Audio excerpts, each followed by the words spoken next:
Okay. Things are going to start happening to me now. You've done all the reading. You're a scholar. You're a professor. You've done all the reading. You've done the intellectual heavy lifting. More or less, eat shit and die. You wouldn't know a fact if it begged you all night long. Want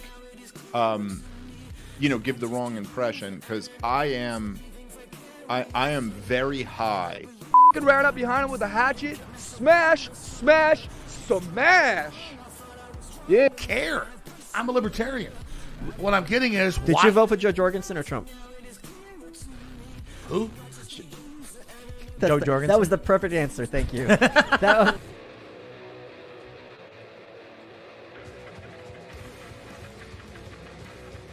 And welcome everybody to Libertarian Podcast Review. This is a different show we're going to do. Normally we don't go off the rails so much, but we have, just last week, with Clint Russell, we talked about the breakdown, the mental breakdown of our one and only, what's his name? Penn Jillette. Okay, heroes out there. Well, if you have a hero, maybe Scott Horton is your hero. Maybe Andy's your hero. We're going to say, don't glob onto heroes. They may lead you wrong.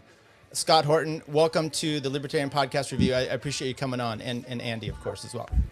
Yeah, happy to be here. So, first of all, Scott Horton, you are the director of the Libertarian Institute, the editorial director of Antiwar.com, a host of other things.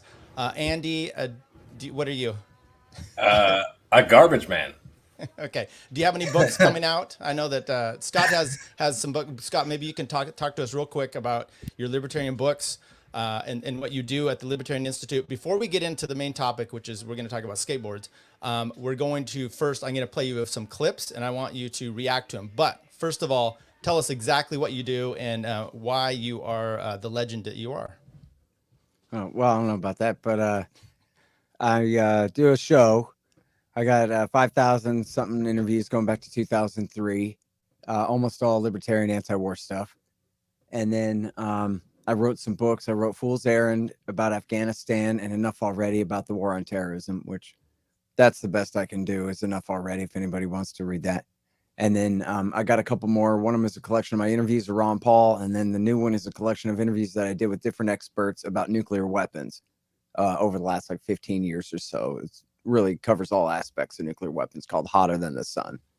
And I'm on the radio in Los Angeles on Sunday mornings, and I do a podcast at Scott Horton Show. Everybody can sign up for the feed there. And then I'm the director of the Libertarian Institute, which is a great group of guys and one gal so far. A lot of great writers and podcasters, basically. And we publish books, including we just published a great one by Keith Knight that's called The Voluntarist Handbook, a collection of great anarchist writings. And and I'm the editorial director of Antiwar.com. Last but not least, Antiwar.com, which is really the most important project on the internet, even though the front page looks like it was made in 2004, which is true. It's that late. Okay, I was thinking earlier than that, but yes. Yeah, we got all the bad news for you every day. We got, the great Dave DeCamp and Jason Ditz writing up the news, and really along with Connor and Kyle, Connor Freeman and Kyle Anzalone as well, writing up the news and picking out all the viewpoints for you every day. And our stable of in-house writers, other than our fearless leader, Justin Raimondo, who's been dead for 3 years now, is other than that, it's as good as it's ever been, with Ramsey Baroud and Ray McGovern and Ted Carpenter and Doug Bondo, who are the two best guys at Cato. And Ted Snyder, who's this great analyst from Canada, and all these great people. So that's all the bad news. That's the most important thing. That's what I should have said first, antiwar.com. Well, yeah, your apology is taken if that's what you're doing. I will say, so mostly what I do is I kind of review podcasts, libertarian-ish adjacent, do some interviews. I've said for a long time, your interview show is some of the best, Scott Horton. I mean, you're great when you go on shows and you pontificate, but there's something about the way you're able to interview people and intersperse your information. So just so you know, I listen to that and I keep going back in the catalog. So it's a great resource. Thanks. Yeah. Andy, your show is fantastic as well. And once again, hey, I'm gonna try to do more. I've got Connor, No Authority on Twitter. He's a younger guy at Mises Institute. He just put out an article about landfill economics, which I'm really interested to talk about because I'm at the landfill. Cool. Wow. I didn't know you had your own show, Andy. Well, I just kind of stream when I want to on Odyssey, but I want to start doing more with it. We'll see where it goes. I don't really have a schedule or anything, but I was about to sign up for the podcast feed. Too soon?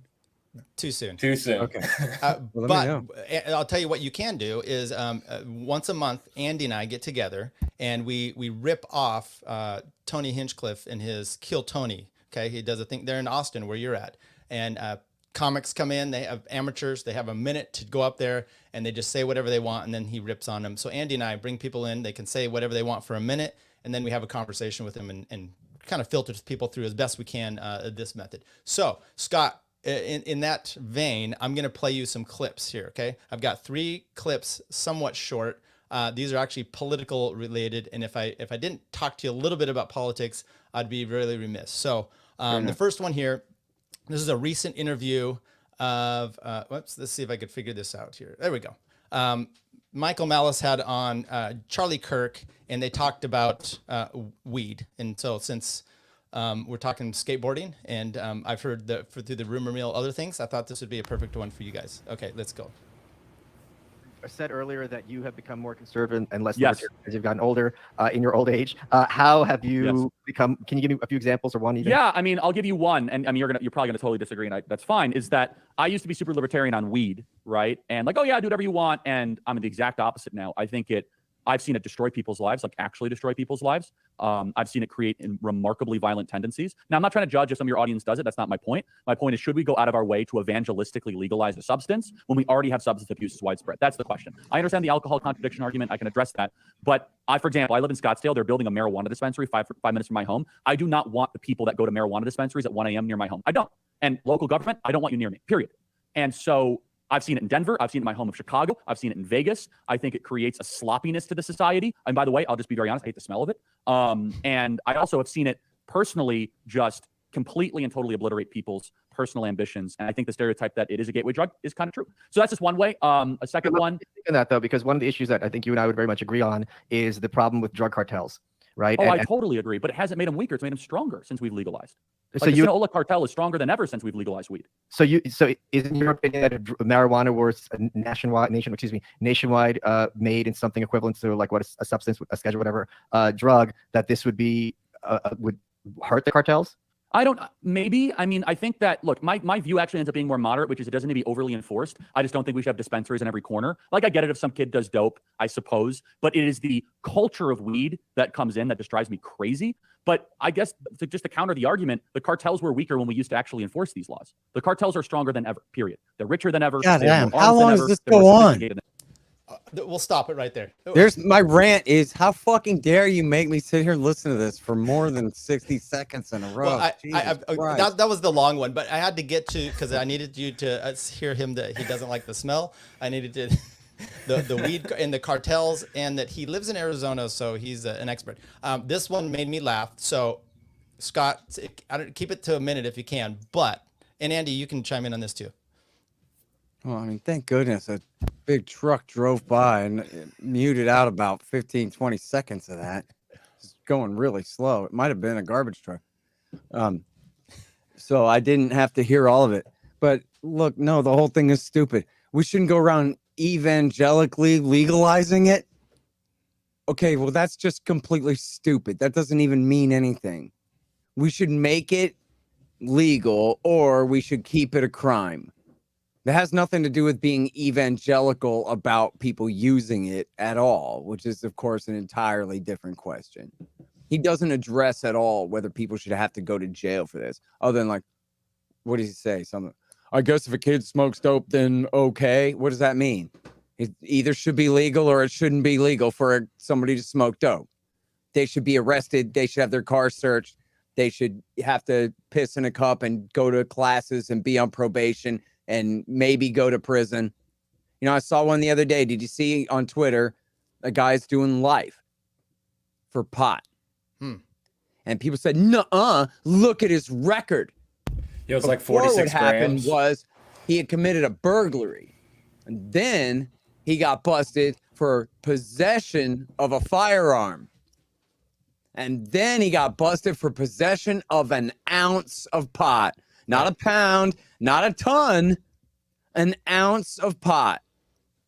And so he got life in prison in the United States of America. Life in prison. And I'll bet the DA brought the pot as kind of an enhancer to, make them negotiate, take a plea deal. Perhaps, I'm guessing, perhaps. Well, no, that was actually the thing was he decided to push it. Tried to get a jury trial because he thought it wasn't fair. And then they admonished him and bragged that that's what you get for asking for a trial, which is supposed to be your right. But that's known as the trial enhancement. That, for daring to put them to the test and to prove their case against you. What do you think about his argument for the cartels? Does this moron have anything coherent to say about whether the state should have the authority to kidnap and cage people for having and trading this or not? Instead, what do you get? When it annoys me that Mexicans are in the neighborhood at the pot store. Well, I mean, even then is because of the whole regulatory regime of the dispensaries and this and that. If you could just buy it wherever, you wouldn't have a problem of a bunch of people all lining up in one place to buy weed at some boutique weird thing. Have you heard anything about cartels? And by the way, I don't know that cartels. Yes, I have. Of course, the cartels had to get out of the weed business and switch to methamphetamines and all this. That's probably because why they're competing against open market farmers. Right. How can they possibly compete when you have it growing in fields all across the United States of America? When I was a kid, all we smoked was Mexican dirtweed. As soon as they legalized it in California, that was it. At first, they called it kind bud. Ooh, it's kind bud. Then it was just bud. And the Mexican dirtweed that we used to smoke is absolutely, you can't even find it anywhere. There is no such thing as a $20 bag of brick seedy dirtweed like it used to be. It's just gone. It's all grown above board and then, sold in the black markets too, because some states are illegal and some aren't. But the power of the criminal cartels in Mexico, it may have increased, but only in the most general sense that, time has gone on. I don't know, maybe the CIA gave them more money and guns, but as far as growing pot, no. In fact, the Mexican cartels outright complain. You can read it at Reason Magazine. Outright complain. Legal pot has bankrupted and destroyed their business. They've had to go into meth and into human trafficking and other things to make up their margins. So this idiot, he just has no idea what he's talking about. He's just getting up there talking, which is what right-wingers do when it comes to things that they don't like. Oh, yeah, things that I don't like, I think they should be a crime because I don't like them. When? And does he have a coherent argument about it whatsoever? No. I don't like the smell. Yeah, what? Just wait till you hear the next Pathetic. bit. And Andy, do you have any comments? And are you distributing weed in your truck? No, but that'd probably be a good idea. I got into it with Michael Knowles over the weekend about this same thing. Right. He said awesome. that the war on drugs was actually loosened. They loosened the laws on drugs, and that's what made it worse. And I think there is an argument to be made, maybe that progressive states that do legalize it do it in the worst way possible. You're either dealing with black market cartels or state regulatory cartels, which are both criminal, if you ask me. And when the taxes are high enough, you leave you leave room open for the black market. So you do still have some cartels and like mafia types trying to control pot because there's still room for that price differential in the black market. All right, I want to get to skateboarding stuff. So go ahead. I'm sorry I interrupted you though. I just want to. I think there's a critique of conservatives or of the right from the right on this issue. They claim to be small government, and this is one area where they really want to expand, and they should be called out on for it. I don't think it's really a conservative position to take to expand the drug war. Prohibition was originally started by progressives. And how many innocent little old ladies got framed up by cops in the last 70 years over this on the side of the road? More than 10, more than a few hundred.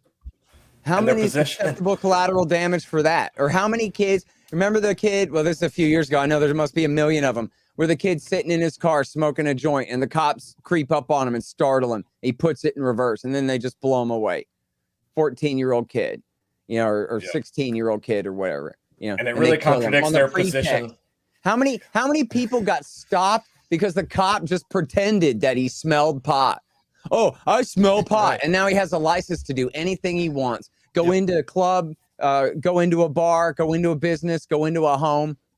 Yeah. How many people got framed up and falsely accused by informants? That's the guy that sold me weed, all right. Now don't give me 20 years. Give it to him instead, they said. And it was a lie. Or even it was true. And then these guys got shot and killed. I mean, people have no idea the level of chaos that's brought to people's lives over the criminalization of pot, which fully like 10% of the population participates in regularly one way or another. But some people got to go to prison. You got people doing life in prison in some states while you have billionaires making money in these giant investment firms and all of this in the state next door. You got people doing federal time, doing decades.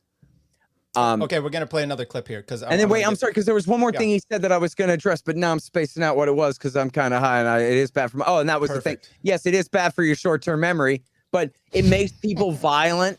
Oh, and also it makes people lazy. Oh, and also it makes people do other drugs too, right? This is all just a bunch of crap. He has nothing to actually say here. This is just sloganeering, the same kind of slogans that you've heard for decades. Well, Scott, he may have just watched Reefer Madness, and he's just catching up. Okay, let's go to this next one here. Hang on for this one. I'll be honest, just kind of more generally about libertarianism, and I don't mean this as an accusation or any of your listeners or all that. I think some parts of libertarianism are far too focused on abstractions, like way too focused on. Like I've read all the books, okay? I read Rothbard, I read Mises, I read Bastiat, I read Friedman, I read Rand. I mean, I could quote a lot of it. I understand it deeply. And then I realized that a lot of it is just very idealistic, built for academic arguments. It can be helpful and instructive at times, but it's not, I don't believe it's a governing principle or a way to live your life at all. But you don't think this country was like the founding fathers were basically libertarian in their principle? No, of course not. No way. No, I mean, like Thomas Jefferson was talking against sodomy laws in Virginia, in favor of sodomy laws in Virginia. That's not libertarian. Like they had state-run religions. Like that's not libertarian. The national government might be libertarian. And I'll be very clear. Like I would love to live in a country where everyone was live and let live. And I think that's idealistically nice, but there's one gun on the table, right? And so there's three ways this ends up. We can all live in a free society where we all treat each other well. That's not going to happen. Okay. Or they have the gun or we have the gun. Okay. And before we go, Scott, I'm going to play one last one here and then we're done on this ridiculous stuff and we'll enjoy things a little bit better. This was a Penn Jillette. It's a very, very short clip. It's 10, 15 seconds.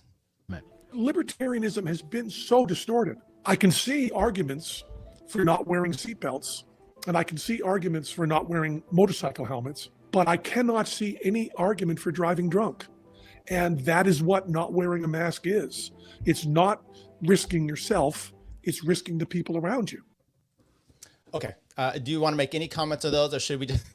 I feel like I just broke your brain. Or should we just go straight to skateboarding? Well, look, no, I mean, I'll argue with right wingers. I mean, the thing of it is this. He says, oh, there's one gun, the state. So either they are going to control the left or we are the right. But he doesn't explain in any way why you wouldn't have libertarians holding the gun to prevent the right or the left from preventing people from living and letting live. He doesn't say. He goes, and it's just, does he even claim? He implies that libertarians think that what? Anyone should be allowed to do anything to them? Is that anyone's definition of libertarianism? When actually, wait a minute. Everyone knows that libertarians are more well-armed even than right-wingers. That libertarians are even, what you'd call gun nuts. They're the first one. They're the last ones whose house you'd break into, even on a block full of right wingers. So is it really the case that libertarians, it makes no sense that, or to him, he's saying it makes no sense that anything can hold off the left other than the right. But then what's his answer? Pass laws preventing people from just living their own life, their own way. Like, getting high, even if he doesn't want to. That's why I don't. You sure are winning the culture war, dude. I'm pretty hoppa pilled on this. This is why I don't really consider Charlie Kirk a right winger, because he's wanting to expand the government. Yeah. No, look, I mean, you could just if I don't know, I haven't read enough Hoppe to know if he like is so tiresome as to just pretend that the right wing means anti-government when it's not. Right? You just heard it out of the right winger's mouth.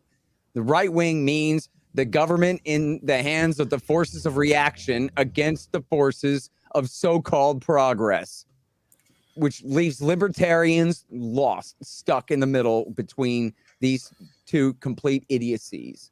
Hoppe's critique of the right is pretty good. Now Charlie Kirk is some kind of socialist. I mean, whatever. I mean, yeah, it doesn't pack the punch. That's not true, really, right? It's not true. It's not like he was saying, yeah, no, what we need is to tax rich people more and give it to the poor people more and let them have more of a say over the way things are done. And that's not what he believes. He's a right winger by definition. And between left and right, libertarianism is not on there. Between left and right is between essentially, communism on the left and National Socialism on the right, which is fascism on the right. And in between there somewhere is moderation, the center right and the center left, Republicans and Democrats.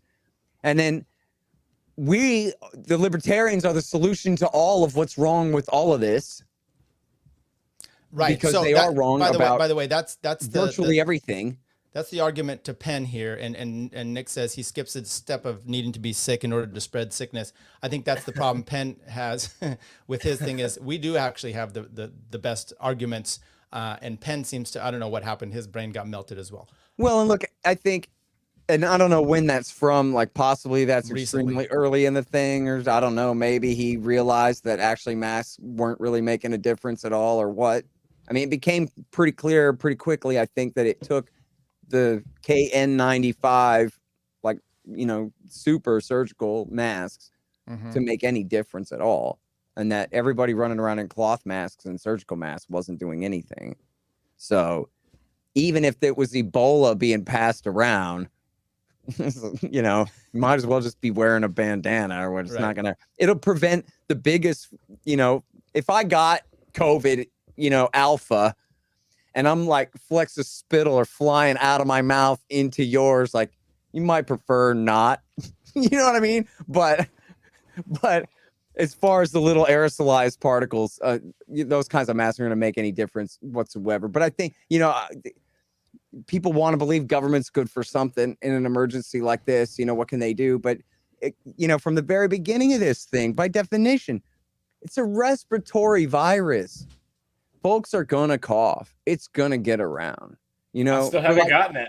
For you to get Ebola, for you to get Ebola, you got to have a real high fever already and be essentially in direct contact with people. That's why it's easy to contain. It's not a respiratory virus. But if Ebola was a respiratory virus, humanity would just lay down and die, most of us.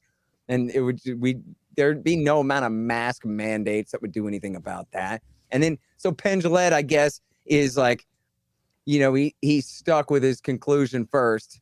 He wants for this public health kind of crisis management to kick in, and then he realizes that libertarianism doesn't allow for it. So he says, well, screw libertarianism then. Yep. But then in 2022, I mean, come on, there's no question about who had the right take on all of that stuff. And all the libertarians who were way out in front and were considered wingnuts are the ones who get all the credit now. Well, Scott, that's what's and don't watch his interview. That's what's frustrating is that's a quote before the interview, like he did a few months ago, and then he doesn't really wane off of that whole process going forward. Okay, let's move there. Andy, I see you have a Thrasher shirt. Scott, you're into skateboarding. Maybe we'll start with Scott. How did you see my shirt? I got Public Enemy today. Okay, well there you go. I've got my Independent. I don't know what. Tell us about. Are you a Chuck D guy or a Flavor Flav guy, Scott? I'm a Chuck D guy for sure, dude. All right. Well, I mean, I was 11, I think, when I first started listening to him. So I was a Flavor Flav guy at first. But then, I'm a lyric reader. How old are you, if you don't mind me asking? I'm 46. Okay, so I'm 51. Andy is like 15. I don't know. How old are you? Yeah, he's Andy? just a kid. I'll be 32 this year. Okay, so skating for him is a little bit different. Skating for you, Scott, it's a little bit different. I was never a great skater, but I was totally into it. It'll be 22 years for me this year. Skating. Well, okay, well, good. I graduated high school in '89. I went in near Santa Cruz, so our high school actually built a half pipe. Okay, it was a private high school, raised money for it, put this half pipe up. Roskop, a bunch of locals came and skated Dude, it. he was so See what good. happens when you privatize everything? Right. The Rob problem is that Rothkopf is a legend, dude. Oh he my helped God. build this ramp too, by the way. And then they tore it down because like kids were getting hurt. So it was up for 2 years. It was fantastic. I dropped in once or twice, tore myself up. That's as good as I got. So, but I was around the whole thing. Scott, why don't you tell us how you got started with skateboarding itself, and like at what age? And then did you have like certain people that you looked to and you tried to do different, tricks of theirs? Were you a vert rider? Were you flat? Were you Rodney Mullins type? What was Scott Horton? Man, so we're going way back now. Well, I need to know the backdrop. Yeah, I want to know your first board too. What was the first board you got? He's got it. This is an exclusive right here. Sims. It was a Veriflex Ramp Rat. But what year was that? The board model was probably a 86. Okay. And then I got that from my buddy Jimmy in the spring, I guess early summer 87. So I was about to turn 11. Okay. So this was when I was like, okay, I don't play with toys anymore. Now I'm a big kid and I, ride skateboards and whatever. And so all the big kids in the neighborhood that summer were all about skateboarding. At first I was resistant because it's so much slower than a bicycle. Yeah. In my neighborhood, it was like pretty far to get anywhere. Like, man, I'm going to have to push around on a skateboard. Like And then what happened was, I think one time me and my buddy, the same guy gave me that board. We were supposed to go hang out, and then he didn't show up because he was off skateboarding with the big kids. And I was like, oh man, I got to catch up and whatever. So I got his board. He got a new board. He got a David Hackett Madrid hand me down from the bigger kid down the street. And then I got his board, which was that one I just showed you, was a Veriflex Ramp Rat, was the first board I ever had. And but the first pro board I got was, I don't know, maybe that Christmas, or it might have been later that summer or something. I don't know. I got my first pro board was a Gator, Vision Gator Mini. And are you free Gator or mini models? Huh? Are you on the free Gator train or anti-free Gator? No, man. No, he should just kill himself, and then that'd be the end of everybody else's problem with him, man. What's wrong with Gator now? I don't know the story. Oh, he murdered his girlfriend's best friend. Okay. And then he went off the body rails in the desert. He was a top pro right there with Hosoi and Tony Hawk right when they were coming up. So he could have been Tony Hawk. No, Gator was good. Gator. Oh, he was. Yeah, he was one of the best. Yeah. I mean, seriously, like if it hadn't have been for Hawk and Hosoi just absolutely dominating the top, it really could have been a free for all. And it really was, like below those two. It really was always a free for all for third, fourth, and fifth between Lance and Gator and Chris Miller and, maybe Roscott for a while. And a couple others, Blender. As an example, when there are a few things changed, right? And we're kind of jumping through here on history of stuff, though. Yeah. What is it, 85, 84? McGill does the McTwist, right? Yeah, 85. Transforms that, so he's suddenly winning. Caballero had been winning up until then. He can't do it until he does his Caballero, right? Which is 3 or 4 years later, where he starts to innovate. So these different innovations, but always at the top was Hosoi and Hawk, always learning and then pushing forward. Yeah. What did you skate ramp then? Yeah. So early on, and where did you grow up? Yeah, all the kids quit in the neighborhood except, like 3 of us.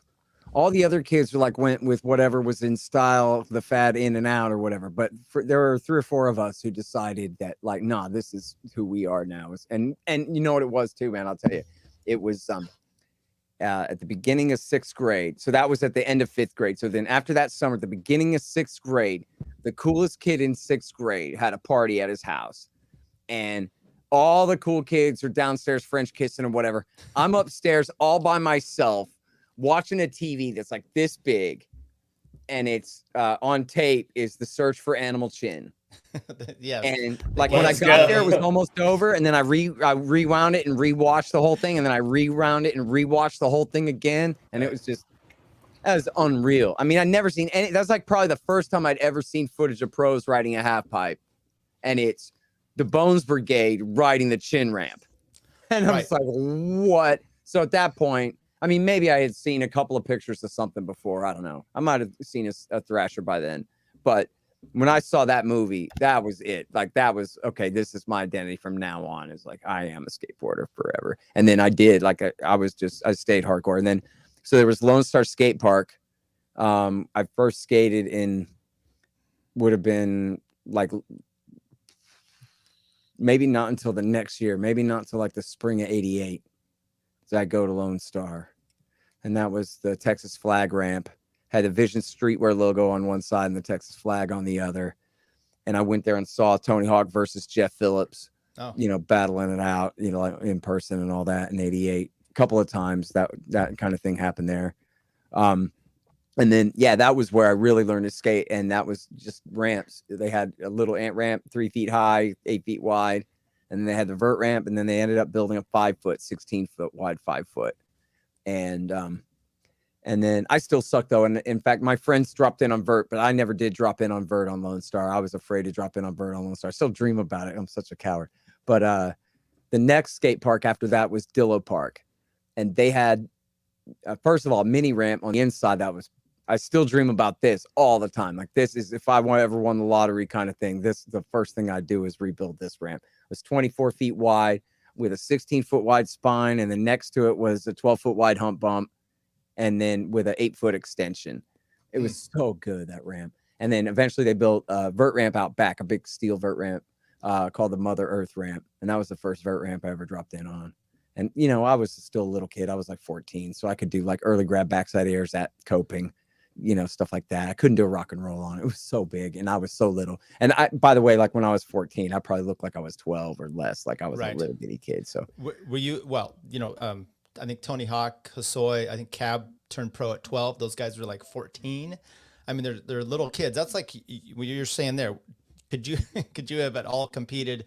No. I mean, they were obviously the best in the land. Yeah, well, first of all, Del Mar was only 8 feet deep. No, I'm just kidding. Look, I mean, those guys are like Jedi Knights, right? It's like the difference between a guy who can shoot a hoop versus a guy who is, the top pick in the NBA or something like that. It's a level of skill.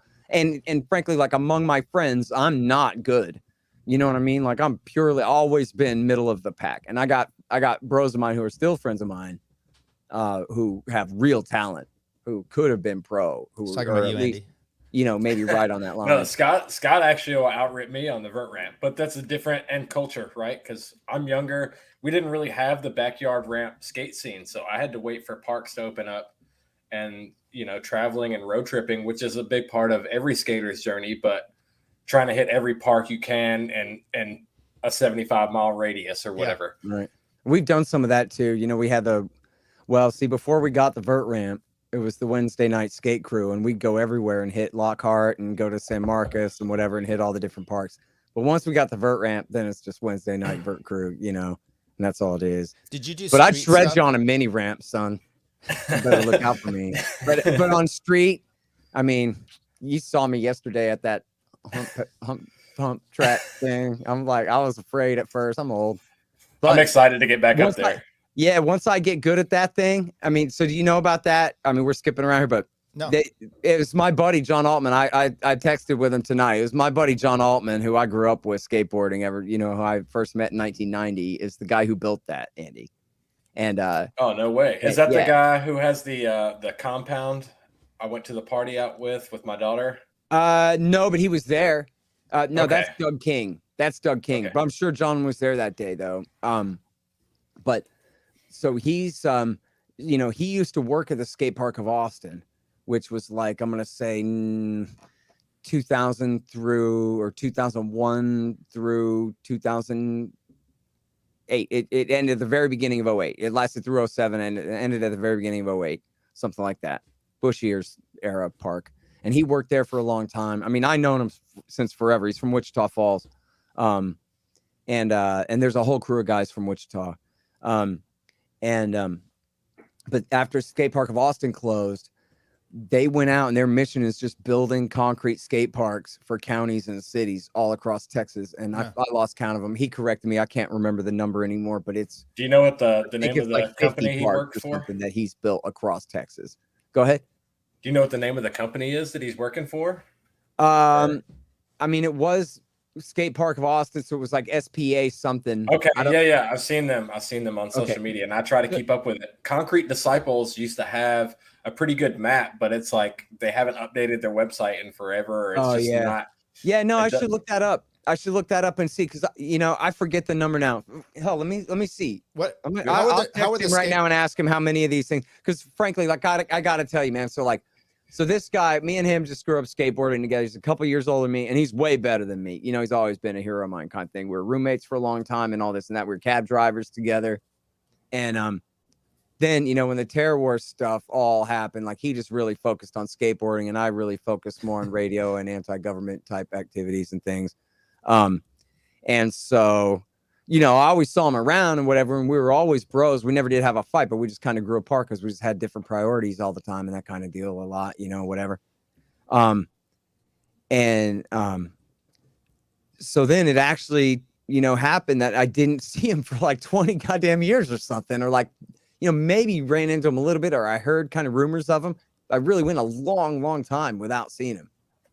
And then I was like looking up some stuff on Facebook or something, and somebody had a link to it or something, showed me where they had like a collection of, not all, but many of the concrete skate parks that these guys have built all across Texas. And they're just, what are you going to do, dude? It's public land. Unless there's a nuclear war or whatever, it ain't going to be anarcho-capitalism. This is all public parkland where owned by counties and cities, where these guys took bulldozers and carved these gigantic scars into Texas and then layered it all in concrete, better than any ditch you ever grew up skating when we were boys, right? And they're going to last forever. They're made to last for 100 years, for 200 years. I mean, there are generations of boys who are going to grow up being skateboard friends, riding better than a tennis court, and building, their lives. And this is going to be, there's going to be thousands, maybe, I don't know, like how to do the math on it, right? Tens of thousands of people are going to have the time of their lives on these things. And for years, they're going to grow up together, young kids skating these things. And not just boys either, girls too. I see it every day on r/skateboarding, young girls killing it. Young girls doing stuff I can't do. Backside kick, flip down 6 stairs. Screw you, dude. I can't do that. I could never do that. At my best, I couldn't do that. So so to me, like,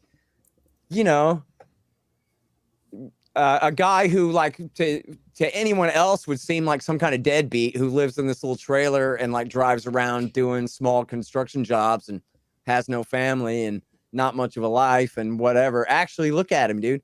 He's the greatest hero ever. He's a greater hero for Texas skateboarding even than Jeff Phillips. This guy built 50 fucking concrete permanent skate parks all across this land. That's a beautiful thing about skateboarding. They'll still be there, That's a beautiful thing about skateboarding. Each state kind of has their own history too, and that's like, yeah, absolutely. Yeah, and Texas has a proud history. And like here, my buddy John is like, he's the greatest Texas skater ever. The only concern, like if you go back, so you talk about giants in the sport. I think one of them is Stacy Peralta. Okay, sure. Who took this? He was this great skater himself, and then creates the Bones Brigade and Powell Peralta. And because in the early 80s, it was a big deal. And then it just blew up. And as far as the bad way, like a nuclear bomb hit skateboarding, they destroyed these parks. So these skate parks that they had, that's kind of what led to all these backyard ramps and everything. So I hope you're right. I think the X Games is something that really, transformed, and it really made someone like Tony Hawk super rich. And why, by the way, at the same time, Christian Osoy was transporting a pound of meth. That's why he threw his 1990s away, unfortunately. Right. But look, I mean, on that earlier era of concrete parks, I mean, those were all privately owned parks. And what happened was they changed the law in California to make it easy to sue them all out of business, and they couldn't get insurance. And I guess the law said they had to have insurance. And of course, no one would insure them because Johnny's gonna break his arm. What are you, stupid? Just, you know, but you needed like an ironclad waiver, and essentially the law didn't allow for a waiver that was good enough to allow them to be in business. So that was what happened there. But in this case, this is like, are those tennis courts, you like at the government park, right? Not a private country club or something, but at a government park. Are those tennis courts still going to be tennis courts in 70 years? Yeah, probably they are.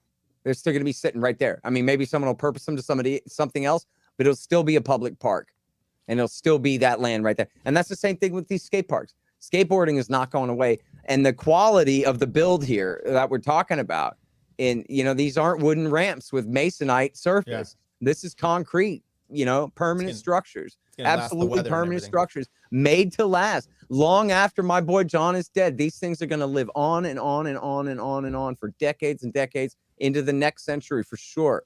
You know, if public it's incredible to think of. You know, if public parks are going to exist, they all better have a skate park and a concrete. Yeah, I mean, and some of them not prefab. Do you want Charlie Kirk out there policing the weed though? Do what? Do you want Charlie Kirk policing the weed at these parks? Oh yeah, exactly. I mean, that is the real problem with it. Actually, is that I'm the biggest hypocrite in the world, is because like that's just like in the world of skateboarding. In truth, like I don't think there should be any public skate parks or parkland at all. And really, like I really resent being forced to pay for other people's tennis courts. Why should they have to pay for my skate park? And I really also don't at all like the fact that instead of Jimmy's dad saying, hey, put your helmet on, kid, it's the deputy sheriff. Yeah. And, you know, if you talk back to him, you don't get thrown out of the park. You get your ass beat and taken off to juvie. And, you know, it's a government. Public means government, right? So what are these? They're government skate parks. As bad as it is, you know, for what it is. I'm still proud of them and they are still very permanent and they are really badass. So but it is true that, the enforcement comes, you know, at the hands of the state. So like how long, hell, it may have already happened that a cop shot somebody at a public park. I wouldn't be surprised, you know? Do you have good skate parks near you then, Scott? Yeah, there's you know, I don't hit them that much. Look, I'm too old and have too much to do to skate that much. So I just stick to my one vert ramp with my buddies. But there's the Round Rock skate park near here is really actually scary as hell. Giant concrete thing. It's like 10 feet, 12 feet deep or something, 11. Wow. The big oververt cradle and all this. I can't skate that thing. You should see my buddy Altman skate that thing. Holy crap. Dude, he went up over the top of the cradle and did some, I can't remember what the hell it was. Anyway. 10, 11 o'clock on it or what? No. Like I'm saying over the top of the back of the thing. Oh, yeah, because it does have the rollers on the back side. Yeah. But, and then there's, you know, here's the story. House Park in downtown Austin at 12th and Lamar, or 15th and Lamar, is named after Colonel Edward Mandell House, who was Woodrow Wilson's Cheney. And it's named after him because he lived in a house that they called the Mandell House right there on, I think it was San Gabriel, or one of those streets right there off of 15th. And that's where House lived when he was writing the book, Philip Drew, Administrator. His blueprint for wouldn't it be great if America was a fascist dictatorship and I was the dictator, which became I knew there was a reason I hated that park. Yeah, dude, seriously. And that became the blueprint for the fascist state of the wartime economy during World War I under Woodrow Wilson. And the guy, you know, he wrote the whole thing about his dream. And, you know, when Mussolini was first famous, but before he was an official bad guy, House complained that I anticipated Mussolini by several years. And so, you know, like Mussolini was stealing all the credit that he was the one who had invented fascism and he wanted credit. And of course, this is the same scheme that later became known as the New Deal. That's right. Fascism in America. Public Works. Andy, I'm confused. So you have a Thrasher shirt. It seemed like you would have had a Trans World. Did you ever? Oh, no. All right. So let me give my Tennessee shout outs because not many Tennessee boys make it in skateboarding. And my boy Jake Wooten, pro for Santa Cruz right now, just dropped a Red Bull part for today. He just dropped a pro Red Bull skateboarding part today. So if you get a chance, go check that out. One of the best rippers in the country, if not the world. Send me that later, man. Right now today. Yeah, I will. That's cool. And Britt Parrott one of the best editors of Trans World of all time, another Tennessee boy. So cool. I do have Trans World respect. I'm losing respect by the day for Thrasher. They endorsed Beto O'Rourke for president and the last presidential run, and they've really since Phelps passed away. They've really taken a progressive turn, but so much of skateboarding has sold out to corporations. You can't find hard or soft goods hardly anymore in skateboarding that are made in America. Yeah, but I mean, Simon's an Austinite, man. I don't know. He's a good dude. I know, or I used to know him back a long ass time ago. I doubt he even remembers me, but the artist, Michael Sieben, Sieben? Or Sieben. Yeah, I don't know how to say it, but yeah, I mean, he's an Austin guy. And is he editor right now? I think he is well,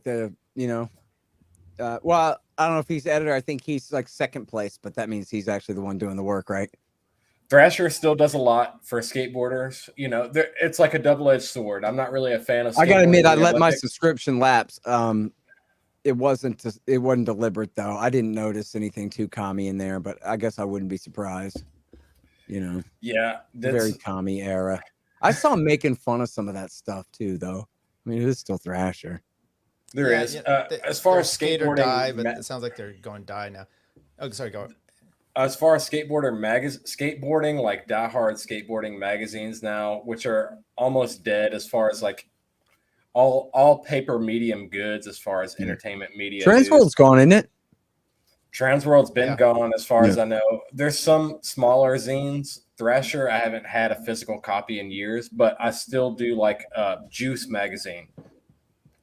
Yeah. I don't know if you guys are familiar with that, but they do more long form interviews, which are really great. So that's cool, man. I've been out of the skateboarding world for years, but back in my day, there was two truck companies, really, as you know, Independence and Tracker. What is it now, and what are you guys riding? I was always a going guy. Well, I mean, I started. I guess my first sport, I had Trackers, and I did have GNS trucks for just a minute. But then, by like '89, I was riding Go Wing Pro 3s, and I've always had Go Wings since then. On that tweet that you put out today, you can see I'm riding Go Wing Sidewinders. And kids say to me, "What the hell are those trucks?" I'm like, yeah, they're from 1991, dude. That's why. Do they have the dip in the? Yeah. See, I never could. I always hated indies like slipping or Trackers for that matter, slipping and sliding around and have to grind up against one wheel, And I guess I was too stupid to know that what matters is just always be up against your heel side wheel. On a front side grind, that makes sense. On a backside grind, that makes sense. Just be up against your heel side wheel. On a backside grind, your whole truck's hanging out over the ramp. On a front side grind, it's over the deck. But still, like, that makes sense. And get your groove right there next to your heel side wheel, and you're good. And I could never get that through my head. I was always grinding my Kingpin and going, and just dying. So I just wanted, So I've always been a going kid my whole life. And as far as Hawk and Hosoi, really, I was a Tony Hawk guy, but also I was a Jeff Phillips guy because Jeff Phillips was always kind of right there with the two of them too. So what made you like Hawk over? Because people maybe they're tuning in. Hawk was very technical, right? And you had all the little tricks, and then Hosoi was just let it fly. Yeah, no, to me it was. I guess my fascination with Hawk back then, especially, was it seemed like he must never get hurt and never take time off and never like have trouble relearning or re-landing anything he's ever landed before. It's like once he lands something, he now has it on lock permanently. It's just one of his tricks. He's never going to have a bad day on those ever again now that he's got them. And so every contest he was in, he'd have 3 or 4 new tricks. And Hosoi would be like, dude, here's a 9-foot lean method. And Tony Hawk would be like, here's a stale fish frontside gay twist to revert. Right. And it's like, damn, he just did a hard way around stale fish grab 5, fakie to fakie 5. Like, sorry, Hosoi, that's a killer fucking lean method, dude. That's the killerest lean method in the history of lean methods and the history of lean methods that ever will be. And yet, like, this kid learned, and he was just a kid at the time, right? He was a man to me because I was much younger. I was like 8-10 years younger than him, but he was still just a kid, but he would invent 2-3 new tricks every contest. And it was just, it's incredible to see. And when you know enough about skateboarding to know what you're looking at and know how hard that really is, it's almost not cool, right? It just gets to the point where like, holy crap. It's just unbelievable to see. And also, that was what it was about Jeff Phillips. Like, I skated with Jeff Phillips in real life. I mean, with him and John Gibson, Tex and Craig Johnson and Todd Prince and Ken Fillion and all the fucking Texas skate heroes, Tommy Kasel. And these guys would fucking do 10-foot airs. And Ken Fillion would do 10-foot airs. He went as high as the soy, no problem, every night. I mean, like when they came to Austin, when they skated the Mother Earth ramp, those guys, and Todd Prince, all of those guys. And Jeff Phillips, like even at Lone Star and also, I don't remember if I was skating with him at Dillo, but at First Power Plant, we had this ramp that barely fit in the warehouse. The decks were this big and he hated the ramp, but still he's doing boneless ones like 10 feet high, and he's doing his G.I. Joe, they called it then, the straight leg frontside air, where his board is like, at the wall, like hitting the wall. Or I would put Jeff Phillips wheels against the wall and then suck his board all the way back in and land that far under the coping. And the guys who are that good are so much better than us mortal men to sit there and like to stand on the deck and skate with them or like see them skate in first person like that is unreal. I had that same experience later on in life with, because I'm not from California or whatever. These guys are everywhere. So it was like, I'd skate with, we'd see Mike Crum and Chris Gentry, another couple of great Texas pros, people like that. But notable white rapper Chris Gentry. Yeah, exactly. Yeah, he was a fool. But then again, it was like, dude, there he is doing like a 8-foot stale fish McTwist. And it's like, okay, well, you can be the dumbest white rapper on the planet and it's still fine. Like, he had this ridiculous fake tits girlfriend and all his like crooked baseball hat and whatever. And it was like, whatever, dude, this guy can do 8-foot fucking stale McTwist, dude. And then at the Warped Tour one year in '97, they came to San Antonio and we all got to skate with Burnquist and McDonald and Neil Hendricks. Oh, wow. McDonald was just trying like a nollie frontside 900 or something. I don't know if he ever did land one of those. And that was like all he was doing. But Bob Burnquist was like at the top of his game, dude. With that, remember the one-footed backside Smith grind to backside revert? Like, I sat there and watched him do that shit right in front of my eyes. Bob Burnquist is on a level that is beyond my comprehension. And Neil Hendricks too, man. That guy. So this was always one of my favorite things about like the real pro level skateboarders do, and they're doing high ass airs, and then they land like that far from the edge of the vert ramp. Like, dude, what are you doing? How do you do that? How, like, there's some kind of rail they're stuck to. They have so much control that they could do that, And Neil Hendricks, like, I don't know how wide the ramp was, 28 or 32 or something. And he's just doing method to fakies all the way across and landing just right at the edge. And they're, 7, 8, well, probably 6, 7 foot method to fakies. And like, I know to like a person sitting on the ground, like, I don't know, he didn't even turn or spin or like do nothing. But like for a real skateboarder to see somebody do a method to fakie like that and then land with that much precision, like that close to dying, because even the flat bottom of the ramp is like 5 feet off the ground. Right. You know what I mean? And it's a 12-foot vert ramp, maybe 13. It was a huge vert ramp. Well, I've heard Caballero talk about, getting the big air. You've got to time it just right to almost hit the deck, the coping, and then, drop real close to so he can carry the speed up to the next one.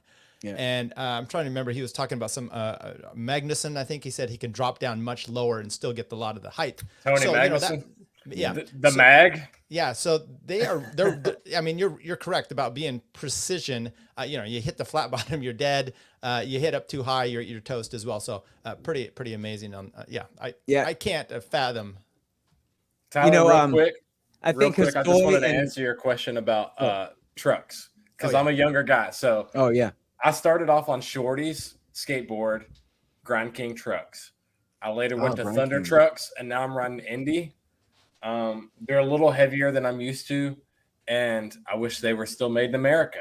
Now, Indy just recently shipped all their manufacturing to China. So my last board was a Rob Broskop face. I think they're redoing that board. I had that one. The close up of the melting face. Yeah. Dude, I had that one. Mine was purple. What was yours? It was like a bluish tint to it of some sort. I had green grip tape. Yeah. What was your first board, Tyler? I don't remember.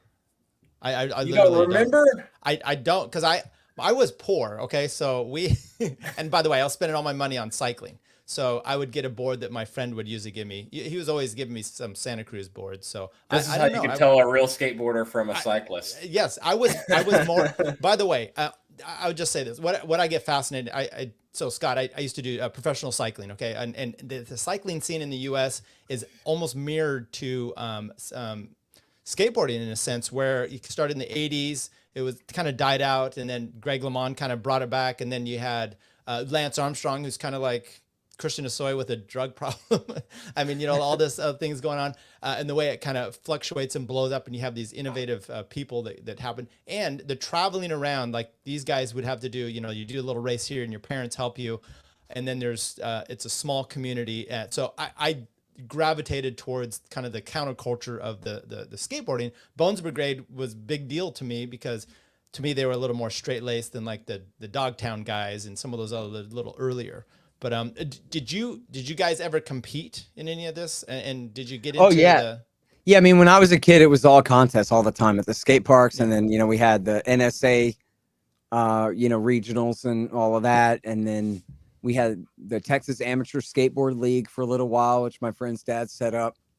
So we went, we'd have contests. We'd go to Houston and Corpus and Dallas and all those kind of things. I mean, that was all like late 80s, early 90s. That was all dead by 91, 92 when skateboarding died and became tiny wheels and giant pants and little bitty flip tricks and the Rodney colonization of all skateboarding, which, at the time I hated and resisted so badly. And yet skateboarding had to go through that because they needed to somehow integrate all that Rodney Mullen flippity shit into real street skating and into real vert skating. And it had to start out going that slow, to kind of figure out what really are the limits here, what really works here and what doesn't. And it really wasn't long. It was just a couple of years after that before like Cardiel came barging in, right? And like said, all right, everybody go huge again or you're a pussy, and like brought everything back up to full speed, full volume where it belonged. Like that was right by like 93 or 94 or something. I'll take a good skate video part over a good contest run any day of the week. Well, yeah, I mean, it depends on the edit, and it depends on the run too. Man, I say some skateboard and also like it depends if you're talking about a street contest or a vert contest or like a park kind of contrived little setup, sort of fake street course, like street league type thing or what. But like, I was just telling this story the other day, man. When I lived in LA, I went to the X Games vert contest in, I'm going to say like 2011, probably 2010 or 2011. And, so I don't even remember who won. It was probably Bucky Lassick won. It was like Bucky and Bob, and I don't think Pierre-Luc Gagnon was there. It was like Lincoln Ueda, probably. No, he's gone by then. I'm forgetting top four, but anyway, point is Danny Mayer got fourth. Danny Mayer from Omaha, and this guy was so fucking good. It's just unbelievable to sit and watch him. So like if like the vert ramp contest that you're thinking of from like say Caballero doing a run. Okay. So everywhere where Caballero would have done a backside air, a mute air, a frontside air, whatever, Danny Mayer does a 5, a mute 5, a backside 5, a stale 5, a tail 5, a frontside 5, whatever, a varial, and then a varial kickflip 5, and then a varial kickflip to late body varial 5, and then like what? Just all the way through his run. Wow. Anything Mike Frazier, that wasn't, anything Mike Frazier that wasn't is real like, good at this tech vert. Yeah, like so he had like a front side heel flip over the channel and whatever. But anything that wasn't a frontside heel flip with some kind of 540. I mean, his whole damn run long, and he didn't fall at all. And this is like his full 3 runs in the finals. And he deserved to get 4th, dude. He deserved to get 4th because he was up against, again, I forgot who it was. I know it was Lassick and must have been Burnquist, and I forgot who the one more was. And they shredded Danny Mayer, dude. They were so much goddamn better than him. And watching Bucky Lassick at his best, not falling at all and doing every goddamn thing that he wanted to do in a run, where it's switch stance, finger flip Madonna, and switch stance McTwist. And he did this weird thing. He off the rolling, he would drop in and he would do what you would think would be like a tail grab frontside gate twist, but he's coming off his front wheels. So it's really what it is it's a switch backside nose grab 360 to fakie, if that makes sense. Almost rodeo. But it's no, it's just 360. But it's like, think about like just a regular, like a backside air revert. It's a backside air revert, but switch. But right off the roll in on his first air, it's 8-9 feet out.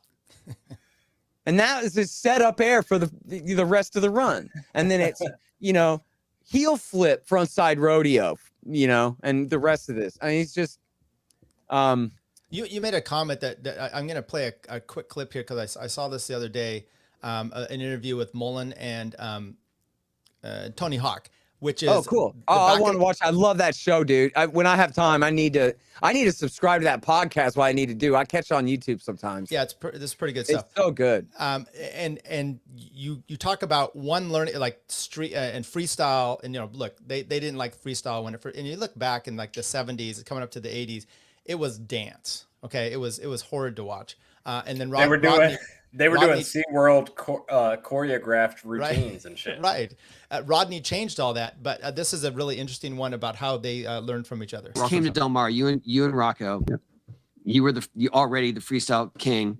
Rocco was just mischievous. Yeah. Like always causing trouble. Yep. And you guys came over to watch me skate. Yep. And that is when and where I learned how to do ollied indie airs. Whoa. And I was trying to grab late. Yeah. And I finally made one in front of you guys. Whoa. You guys were the only ones there watching me. Whoa. And I remember him and you agreeing with him, and you're like, that's the future. That is, I remember that's the future of airs. That's and right. I was like, so stoked I made it. I've been trying this for a while. That's amazing. Thanks, you guys. Because it's not just the future of airs. Wait, just but stop right you. there. Just stop with that. Can you imagine that scene? Like, so nobody knows other than like old kooks like me even understand this. That Tony Hawk really, that day, essentially, that he's talking about, invented late grab airs.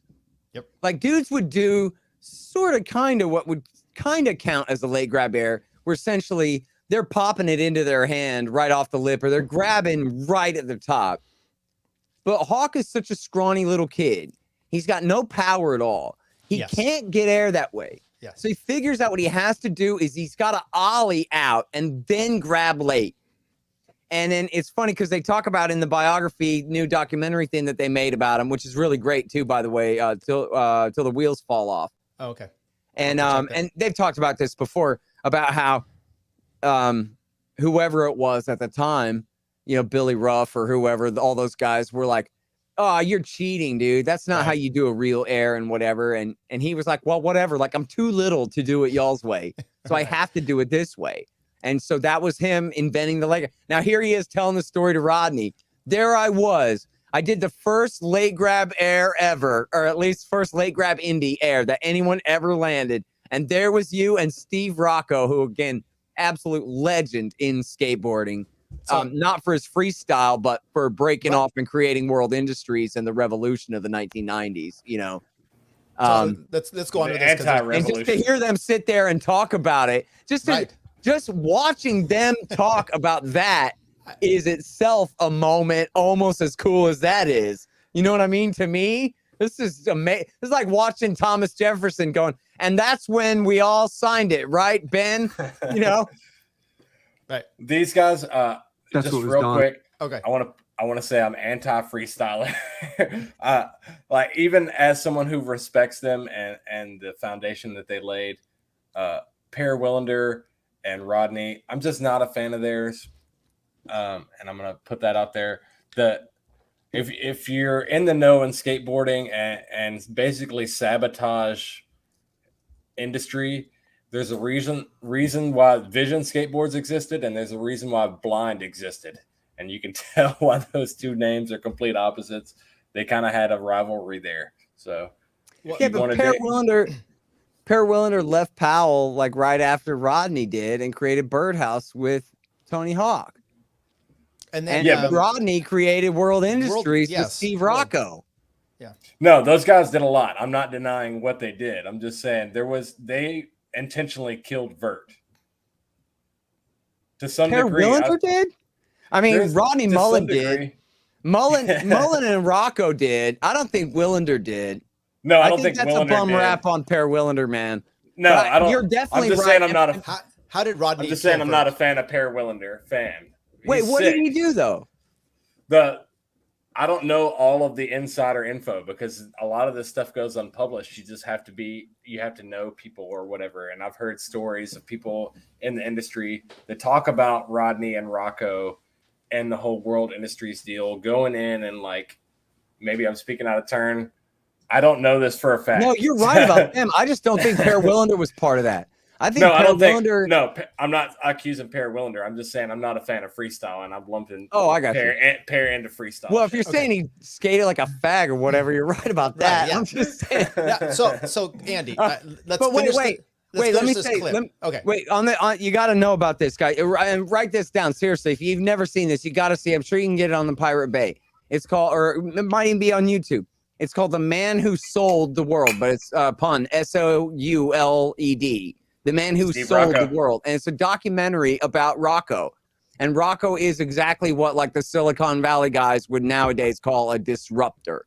He came in to do revolution inside the skateboard industry and essentially committed wholesale cold-blooded murder of Vision and Powell and the old Santa Cruz Combine and all of that stuff. Right, okay. Circa 1990, 1991. Although and Powell, with Rodney Mullen as his right-hand man doing it. So did he have any effect on Stacy just wanting and having his problems with George Powell? I mean, it sounds like that was... Yes. Okay, so yes. I mean, the way it happened was he took Rodney. He convinced Rodney to quit Powell and come with him, and they're going to create what was called then SMA World Industries, which immediately is picking a fight with Santa Monica Airlines. Or like maybe they had like a weird deal where SMA was going to do distribution or something, and but then they kept the name anyway and called themselves SMA World Industries, like just to troll them, kind of. And then maybe they took Nodus from SMA and they gave Nodus his own company, 101. I'm probably getting this out of order.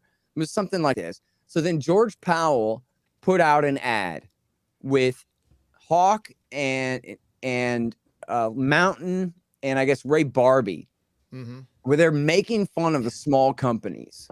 And like Tony Hawk's wearing a shirt that's like bad person and whatever. And that's like making fun of like the small skateboard companies and saying, yeah, but we're this gigantic corporation and you're come today, gone tomorrow, and we're here for the ages and whatever. So then Rocco was like, war, it's on, like Bugs Bunny. Of course, you realize this means war.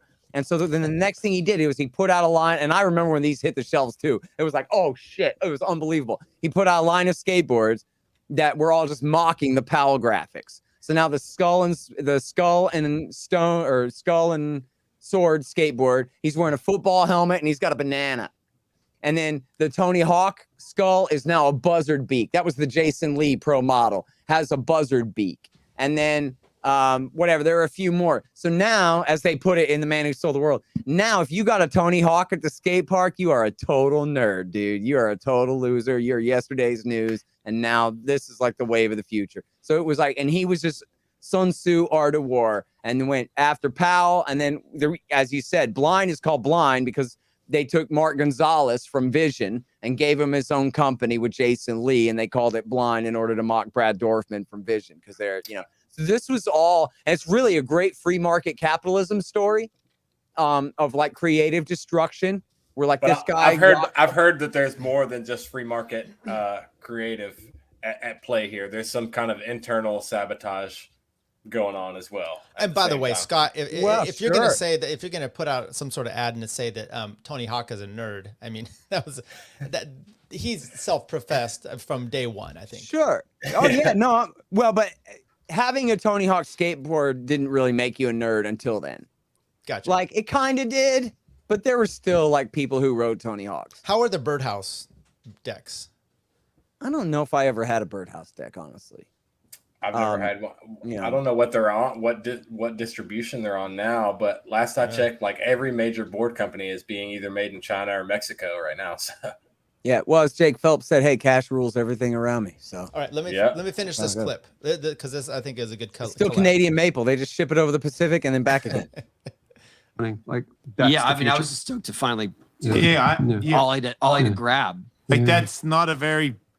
That's how far back because that you saying, "Yay, I ollied into an aerial." That's a long time ago. It was probably 81. Yeah, 81. Yeah, because I had just gotten on Powell.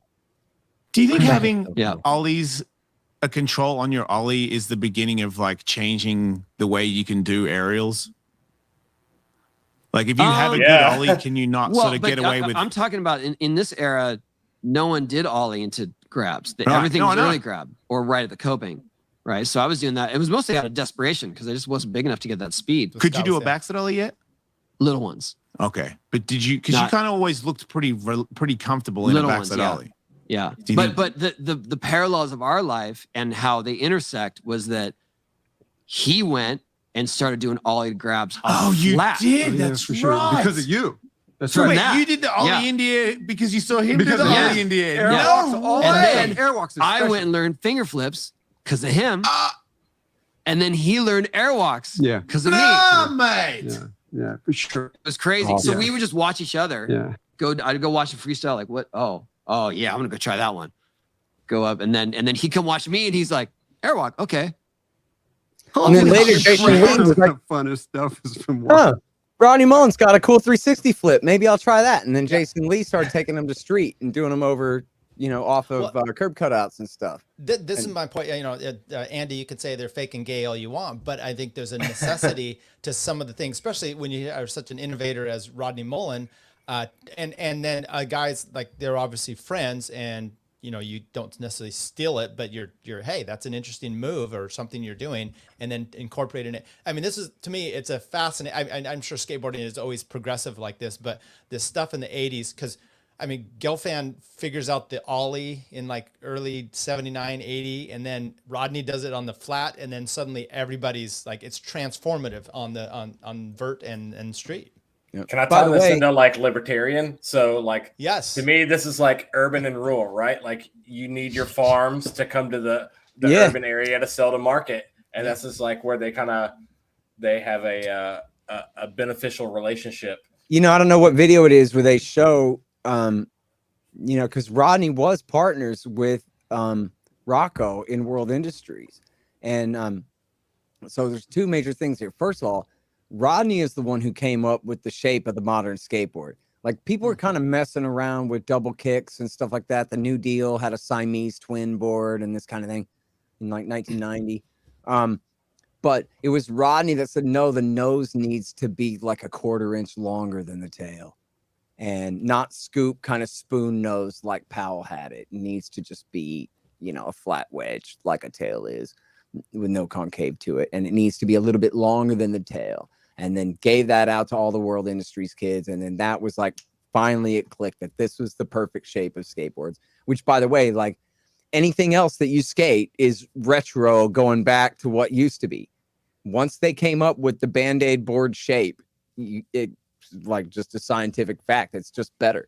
The only thing that sucked in is they were so tiny, but eventually they made them bigger. But that's what I'm riding right now. My Anti-Hero vert board is like, 7 3/8 or 7 3/4 wide or whatever, big old vert board, but it's still that Band-Aid board shape with the nose bigger than the tail and all that. That was Rodney Mullen screwing around in the board shop there. And then the other thing was that those World Industries kids really were taking his tricks, like watching his videos and looking at every damn way he ever figured out how to flip that board. And they were saying, okay, this is the inward heel flip, and this is the hard flip, and this is the nollie toe flip, and this is the everything. Like, he did invent all of that shit.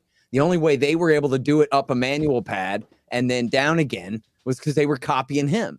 And then the joke was he refused to skate street, but he's working with Rocco, and Rocco's a bully. So Rocco basically just made him. And then there's footage of this where Rodney's like dancing around doing his little freestyle stuff. And these, I don't know who it is anymore, but some of the World Industries boys ride up and they focus his board. And then they hand him a new one, a street board. And then they hand him a note from Rocco that says, I told them that they could focus your board. And so F you, dude, or whatever it is. So they like have a note from the doctor or whatever to do, a pass from the boss. And then they hand him a street board and it's like skate street, damn it.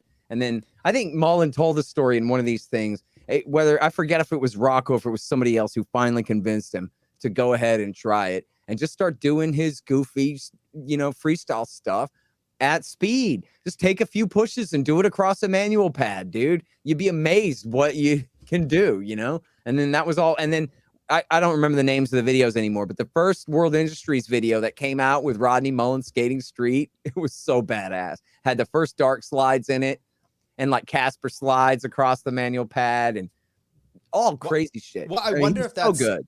I've read about, and he grew up in Florida, and his dad made him like a 12 by 12, like a gazebo size pad.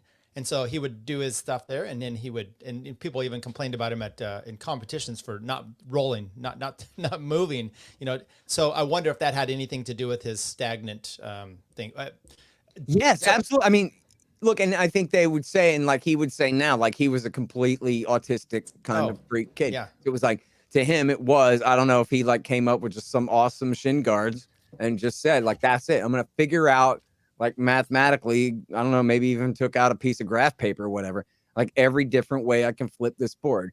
Like it could be a kick flip and a frontside shove it, a kick flip and a backside shove it. It could be a heel flip and a backside shove it, and a heel flip and a frontside shove it. It could be an you know how it is. You know how it is being a skateboarder, Scott. Just you're your own worst critic in a lot of ways, and you're willing to endure the pain or whatever. Like you're willing to take the pain to make the gain and fall and fall and fall till you get it.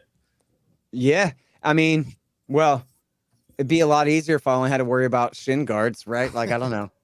Right. But yeah, no, when I was a kid, I always thought freestyle was stupid anyway. Right. I never was any, I never like, we would all like bounce on our back truck, where you stand on your back truck and do the pogo on your pogo. That's it. Though. Oh, nowadays you got really great all-terrain guys who can skate street, tranny, and vert. I respect some of those freestylers for what they did and the vert guys too. Like I tend to be more of like a vert guy myself, even though I never had a vert ramp to skate growing up. But, just to see the worlds collide, and push skateboarding into a better direction and a whole new direction. I mean, that was what happened in the 90s, really. It was like, that's why I say it really sucked when skateboards got tiny and wheels got tiny and just skateboarding got very slow and super technical. Everybody's doing pressure flips and all this crap. But it only lasted a couple of years. And then when it picked speed back up again, then you had, people like Cardiel on, street and places like Burnside, which is more like, somewhat transition, but also very much more like the street culture, padless, barge at will, more street style kind of skateboarding. And then on vert, you had Danny Way and Colin McKay. And they just absolutely showed the way in the 1990s that like, no, dude, you have to flip into your grabs. You can't just do a backside air anymore. You're gonna have. And they would put some handrail tricks in their video parts too. Yeah, exactly. And I remember the first time I saw Rune Glifberg do a kick flip to backside lip slide over the channel in a contest. Like what? And that's the kind of thing that's like a video part trick downstairs. In a video that you get 20 tries or whatever, and in a contest, he's doing that. And, even Danny Way in the first questionable video, the first Plan B video, him and Colin McKay are skating, I guess, in Vancouver at Kevin Harris's skate park. and they're, speaking of evil freestylers, had this awesome vert ramp, and they're doing every kind of like shove it to no slide to revert and kick flips to no slides and just basically like taking street ledge tricks and bringing them up to vert. And so, yeah, I mean, and even that was 30 years ago now, right? Like, I mean, I think Questionable did come out in like 92. And man, if you watch that right now, it's still killer. The Questionable video is still just amazing. And a lot of those H Street guys too. Yeah. Yeah. What do you think the most innovative trick, or I would say trick, I guess, that turned into something that was the one of the biggest stepping stones to the next level, or that's still kind of a big deal now? Anything? Well, it'd have to be handrails, right? You know, it's like Gons and Nodis figured out handrails, and Johnny Kopp, he gets credit too, dude. I think he probably did the first caveman handrails, or first documented ones. That really did. I mean, I remember I was around already skateboarding at that time when it was like, whoa, that's possible. And was that the Venice guys? Venice yeah, Beach guys? no, Nodis was from Santa Monica. Okay. And Mark Gonzalez, I don't know, was, I guess, just from LA. Yeah, I think so. I'm younger, but my and Johnny Cobb was from Santa Cruz, I think, or from San Francisco. My favorite early like street part is Ray Barbie. I forget what it's a PAL video. Domain. Yeah, public domain. Yeah, Barbie. Yeah, was killer he in just there. has a smile on his face the whole time, and he's just like leaves his house and he's cruising the whole time, and it's just something special about that. And it's in between, kind of it kind of meshes between the two worlds really well. Yeah, I mean, that's what's really cool about, you know, what happened in the late 90s and into the 2000s and through today is you have so many of these concrete skate parks, and a lot of them, you know, started out as just DIY stuff, and you have more official ones now, but you do still have like Burnside in Portland, Oregon? Yeah. And there's all different ones up there in the Northwest. And then that is like, you know, taking essentially street skateboarding culture. Like you talked about the difference between Transworld and Thrasher, where Transworld's like the Little League and Thrasher are like use drugs. Like, you know, these guys, you know, they're the tough guy kind of skateboarders, but they're skating transition, taking it, you know, where street was king and transition was considered like too pretty or whatever. And these guys came and made it transition, but made it hardcore. If you look at Burnside, and you got to be a tough guy to skate that stuff. That's not Masonite, you know, perfect, you know, back and forth. That's, you know, very kinked, tough, and very tight, you know, kinked corners and tall vert walls. And salute to those guys. They just started pouring concrete, and we're like, we're taking this over. Yeah. City, whether you approve it or not, like you can come and tear it down, and we're going to keep going. And the good news was, too, is they told the city that they were like, well, look, it all just was junkies and dead bodies and stuff back here, and now it's us. So which do you prefer? And they're like, all right. Like, you guys look like junkies, but, well, you're dirty like junkies, but you have upper body strength like you've been eating well, so, okay, you can stay. That's the homeless now, Scott. They're just, they're like that. Scott, you said an hour. We'll cut out here. Andy, have you ever seen... I got two questions for Scott before we go. Okay. Yeah, I'm going to play a clip here, but yeah, please talk about it before we do this. Oh, you got chin. Oops, sorry. Where we at? There we go. Sorry. What's your question? Okay, two questions real quick. Who is the most libertarian pro skateboarder of all time, in your opinion? And fuck, I forgot I've been thinking about it all day. That's what happened. Don't worry, I just fixed my camera. I had myself looking like really short this whole interview, so. How tall are you, Scott? We're doing. We got to start over. Fucking thing.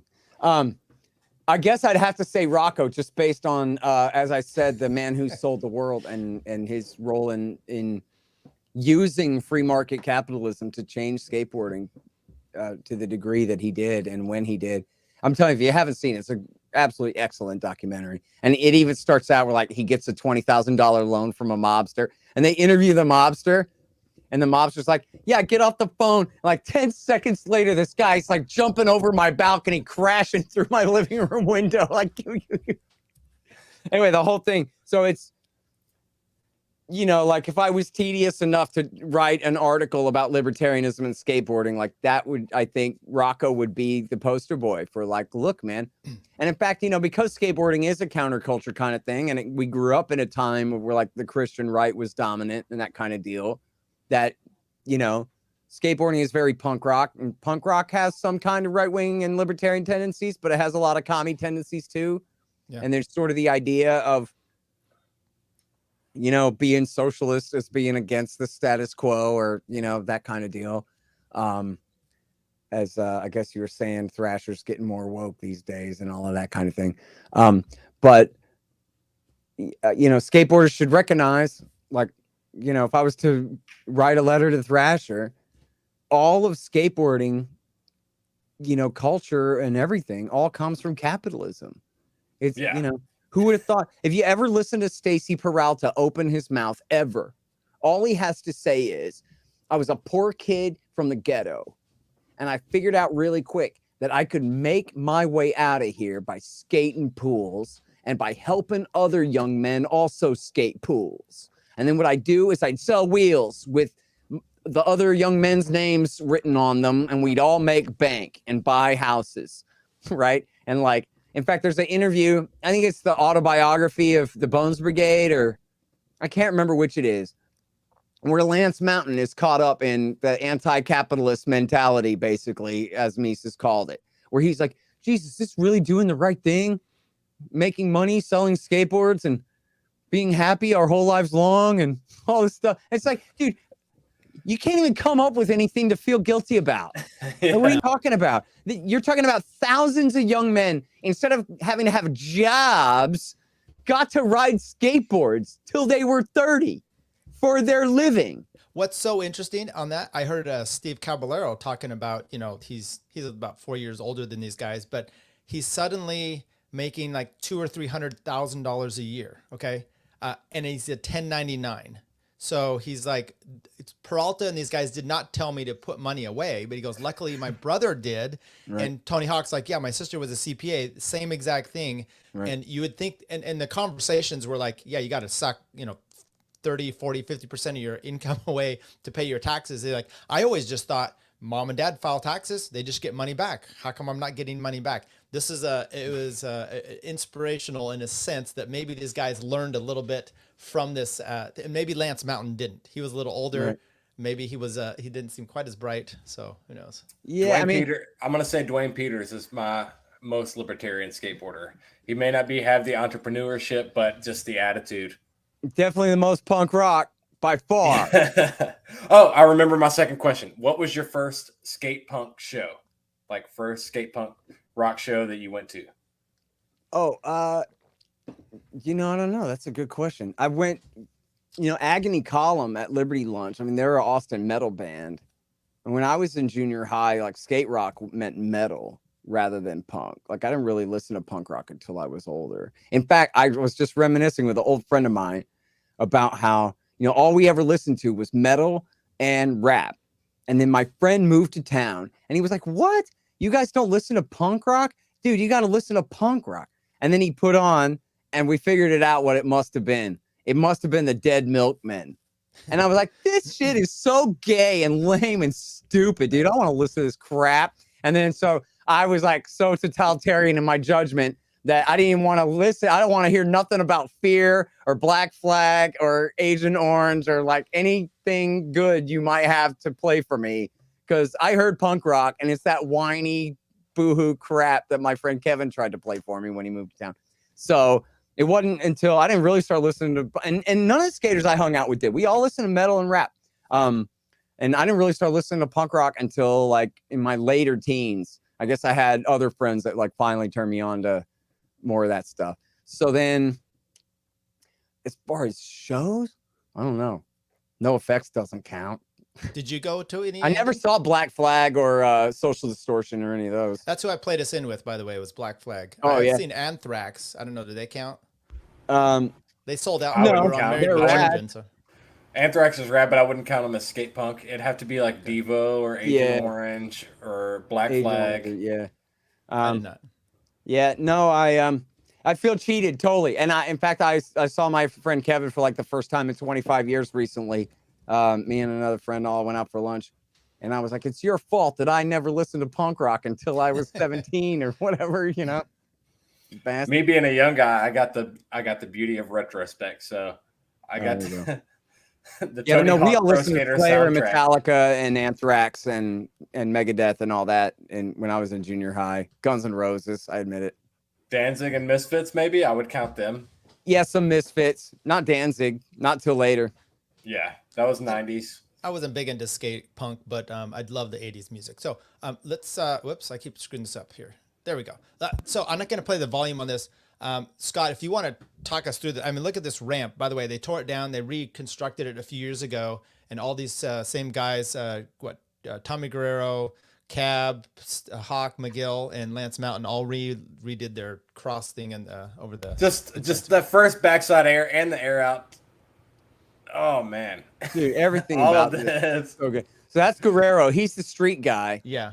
He gets a couple of good runs in here. Lance off the extension. I like that 1 foot frontside air too, like a kind of a fake out boneless. I don't think I ever saw him do that in any other context.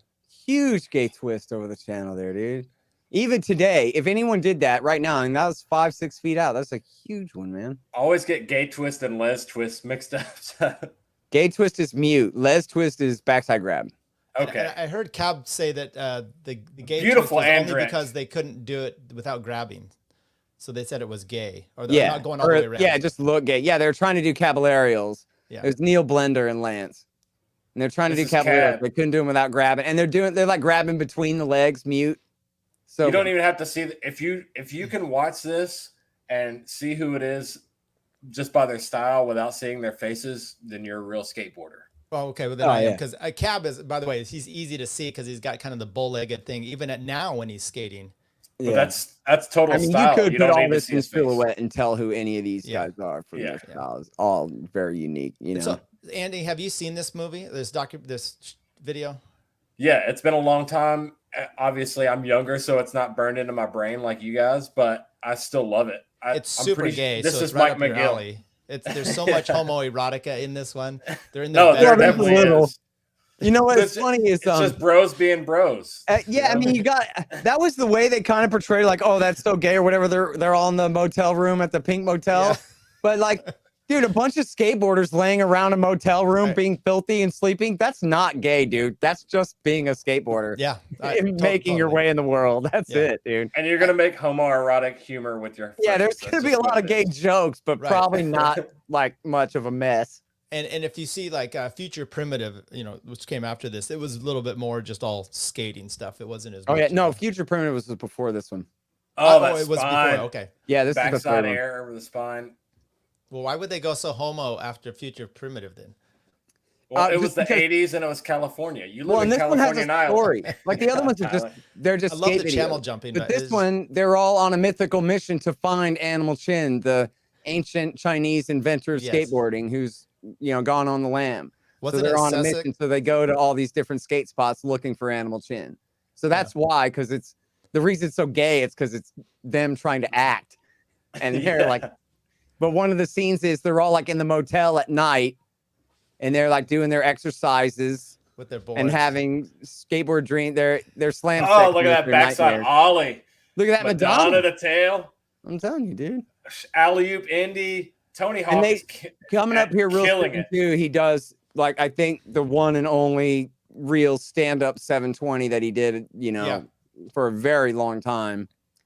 Well, there's a video, and if you want, we can play it, which is just Tony versus Christian Asoy, and they go into the finals. And Look at that layback air. That's amazing. Just fully. And Tony has to decked pull a out. 720 to extend it, and it's pretty fabulous. But Oh, okay. I Look don't at know how that much time. extension. Huh? That's like 5 feet of vert or 6. How much time do you If have, you're a- Scott? As long as I'm watching this with you boys, I'm good. Okay. If you're a skateboarder and your dick doesn't get a little bit hard watching this of any era, then something is wrong with you. I'm sorry. I bet I could do a rock and roll on that. I've done a rock and roll on an extension that high before. I couldn't do an air off it or anything, but I've done a rock and roll and an axle stall on an extension that high, I think. if I was with all these guys, That was a long time ago, though. If I was with all these guys at this time right now, you know, if I had these guys amping up the session, I would at least try a backside air. Dude, they talked about, I read a thing about this where, you know, they talked about, and maybe it was in the, it might have been that a new channel to documentary. fucking The grind. Yeah. And they talked about how they're all just killing. I mean, all of them are skating as hard as they can. Big twist. There we go. And Lance and Cab and McGill are just absolutely killing. And then they all say that Hawk got on the ramp, and they're all. No, this is something I was reading, I think. And they're talking about how Hawk got on the ramp, and they all just sat there and were just dumbfounded. And this is where he was really coming up, like right before, you know. So this is filmed in '86, like probably toward, you know, I don't know, the end of the summer of '86, something like that. And so they were saying, there's your airwalk. You know, he always was so good, but he was kind of right with them. They were sort of, you know, he would win sometimes, they would win sometimes, kind of thing.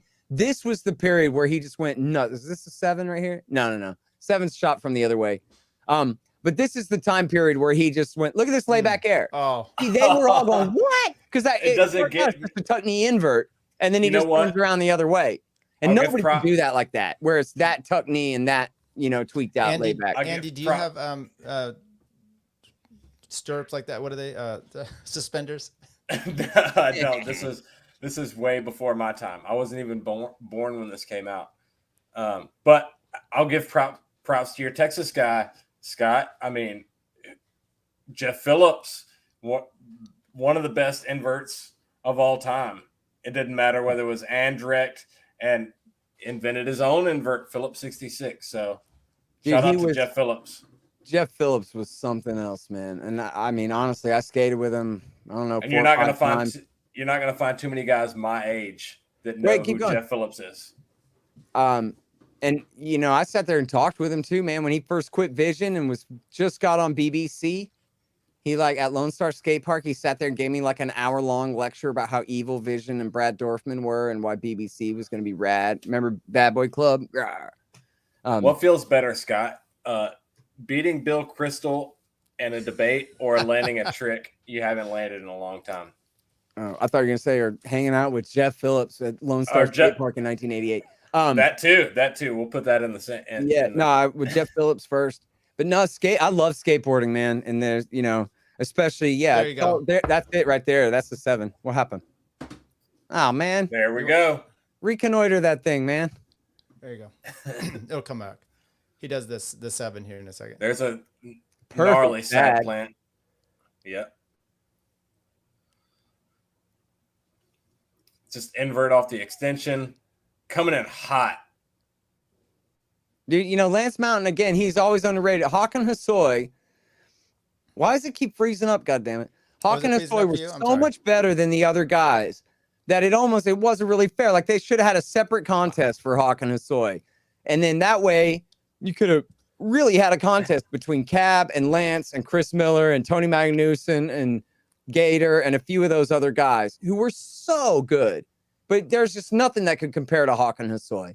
Hakan and Hosoi were just supermen compared to those other guys. But it's not fair though, really, because Lance Mountain, for one example, is, you know, absolutely among the greatest skateboarders ever. He just was stuck in the shadow of these guys who were just Jedi masters. You know what I mean? What are you going to do if you're Lance Mountain and you can do the 7-foot McTwist, but Tony Hawk can do 13 of them in a row? You know what I mean? If you're a small town boy in Tennessee, like Ray Underhill, shout out to Ray Underhill. I didn't mention his name earlier. If you're a small town, wait, put it back to the 720. God damn it! If you're a small town boy in Texas or Tennessee, like you're looking at these guys like, how do we get a ramp like this right now? We need a ramp like this. What can we do? We're gonna pull all our money together to get a ramp like this in somebody's backyard. Hey man, turn it back to the skateboarding. I'm trying to hang on a second. I was gonna play this other part. We'll skip this one and go. It froze up right when he was faking up into that 7, and then the next thing you know, he's riding down the same wall again, but 20 feet further this way. This is how we keep you interested as far as the next episode. Yeah. Okay, pick me up. Okay. 87 finals. Right. So this is Hosoi wins. And by the way, if you read or you watch interviews with Lance Mountain, he did not think he was something special. He worked forever to get the McTwist, which then put him in a position to start doing wins. He just wasn't quite like the others. And even still, though, I mean, he was so awesome. If you ever skated with him in real life, you wouldn't believe it. I mean, here's a guy who could do a fast plant all the way across the whole thing, 8 feet out, Miller flips, and anything. And the consistency. I'm friends with a redneck that beat up Lance Mountain at an Atlanta skateboard contest. Oh, really? His name's Load. He's like one of Grant Taylor's mentors. Here's what I was talking about, by the way, where Christian does the biggest lean method in world history, and then Hawk does the stale fish frontside gate twist. So now what are you going to do? This was sponsored by Swatch Watch, if I believe, right? Yeah, Swatch was huge back then. And I think primarily it was a Vision event. This is 88. Look at that. Look at that big twist. It's funny with the audio because it's Ken Park announcing, and his voice is all cracking like the puberty kid on The Simpsons the whole time. Do you want me to have the audio with this? No. Okay. Just watch it. Because I kind of wanted your commentation. So, by the way, there's footage too where they're like, "Hey, what's going on, Gator?" And he's like, "Maybe we should be praying right now instead of being sinners or something." And they're just like, "Okay, whatever, dude." And then it turns out that was after he killed that chick, but before he turned himself in. Yeah. Like, yeah, maybe you need to be praying, Mark Anthony. So he puts up a 92, and that's what Tony Hawk, I guess he had been behind on points, so he had to put up that at least that high or higher to have a runoff again. So that's if I remember right, I think Hosoi wins this one. You don't see Tony wear black too much either. Yeah, Stacy Peralta made them all wear bowling jerseys. They're all wearing these like heavy black shirts under the hot lights, dying. That was a fakey frontside invert over the spot. Yeah, like a half cab invert. The thing about this guy, people like make fun of him for selling out for Bagel Bites and Club Med and whatever the fuck kind of thing, which is all true, like sort of a corporate sort of image. But there's just no denying the skate ratness. That was a 720 right there. Fakey to fakey. Yeah, but then he lands all squat. That ain't like the chin ramp. I wanted to show you the chin ramp one where he just sticks it standing up perfect. But this is in competition, so he ends up, pretty much. If you're a skateboarder and you want to make money, you don't have a choice but to, do sponsorships for these corporations, unfortunately. Well, and you know what? Like, it could have been that he was getting greedy and was like willing to sell out to anything or whatever, and didn't see the harm in the way that some of us would like really not approve of some of the stuff that he was doing. But I got the answer for you. It's like, you know what? Here's a guy who tells himself, "You're staying on," and then he stays on. Skateboarders and libertarians have a problem. It's more than that, though, Scott. If you look at, he's been married 4 times. Do not begrudge this man the money that he needs to pay alimony. No shit, in California. I'm a family law attorney. This is the first thing I thought of when I saw this. I'm like, I hope he had a prenup. I don't know what's happening here. What's this? And why they leave him? They left him because he's like, "I'm sorry, I'm dedicated to this skateboard, dude, and I'm going skateboarding, and I'm not going skateboarding. I'm going skateboarding." Yeah. Bye. And he, 5 days a week. They asked him. They're like, "Dude, how often do you skate?" 5 days a week. Skateboarding's and libertarian. 3-4 hours a day, 5 days a week. Like, that's his job, dude. Gamer doing a test tube babies. Yeah, saw that. And skateboarders and libertarians both have a hard time gatekeeping, right? If like Vans could have had a great thing, but they decided to sell all the board companies, and like I said, soft goods sold to corporate entities, and instead of keeping it, and they could have kept their money. And this is the same thing with libertarians. This is how you end up with. Then they'd have to keep working, though. Yeah, this is how you end up with Nicholas Sarwarks. Yeah. But with Hawk, if you watch that new documentary about him, I mean, you can tell by the end of this thing where it's like, man, this guy's got some kind of disorder, right? Like, this is we all do. If you're a skateboarder, you're a masochist. Call it whatever you want, but like, this guy is. There is a compulsion here. Yeah. Where, in a way, where if you and I got broke off 7 times, we might just go home and try again tomorrow. And this guy gets broke off 7 times, And he's now more dedicated to landing the thing before he leaves tonight than he was earlier, after Slam 3. And he is going to land whatever the fuck it is before he goes home tonight. And that's true. And he will. And he does. And it's like, no matter what it is. And yeah, he's got the talent above anyone to be able to do whatever he wants. But the level of dedication there, right? Like that shit ain't easy, no matter who you are. Yeah. The level of dedication to get fucking wrecked. And like his ramp is 13 feet high, dude. That makes the hurricane ramp, look like the kids ramp. You know what I mean? The hurricane was like 11 and a half. This thing is 13. You go take 7, 8, 10 slams on that in a day and keep getting up and climbing back up that ladder when you don't have to, because you're already Tony Hawk and you're already the king of the world. You already landed everything in the world there was to land. And there he is still trudging up that ladder, getting the shit done at 54 years old or whatever his problem is. And like, I saw a thing where, that show, The 9 Club, where they interview pro skaters and stuff. Yeah. And the way look, he is from eras ago, so it's like it's fair enough or whatever. But like these guys, the street skaters, are talking about him, and they're like, saw him at the barracks, and he's working on doing frontside varial heel flips over the hip of this bank or whatever it was. And they're like, man, I sat there and watched that man work, and I saw him get worked and like take slams and sit there and spend hours until he had it perfect, and they're like, man, it's pretty, like, he's not hanging out with anyone. He's over there in his corner messing with his little varial heel flip, a little street trick on a pyramid in his 50s. And these pro street skaters are like, God dang. And then the guy, I forgot his name, Chris Roberts, who's the host of the 9 Club. He's like, nah, man, I'm telling you, I know that guy. There's a reason he's that good. He is a skate rat like no one else in history, dude.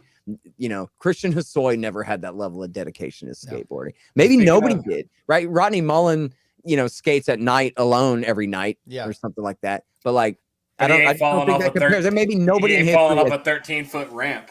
Yeah. And like you mentioned the Animal Chin, when they rebuilt the chin ramp and they all went and skated it.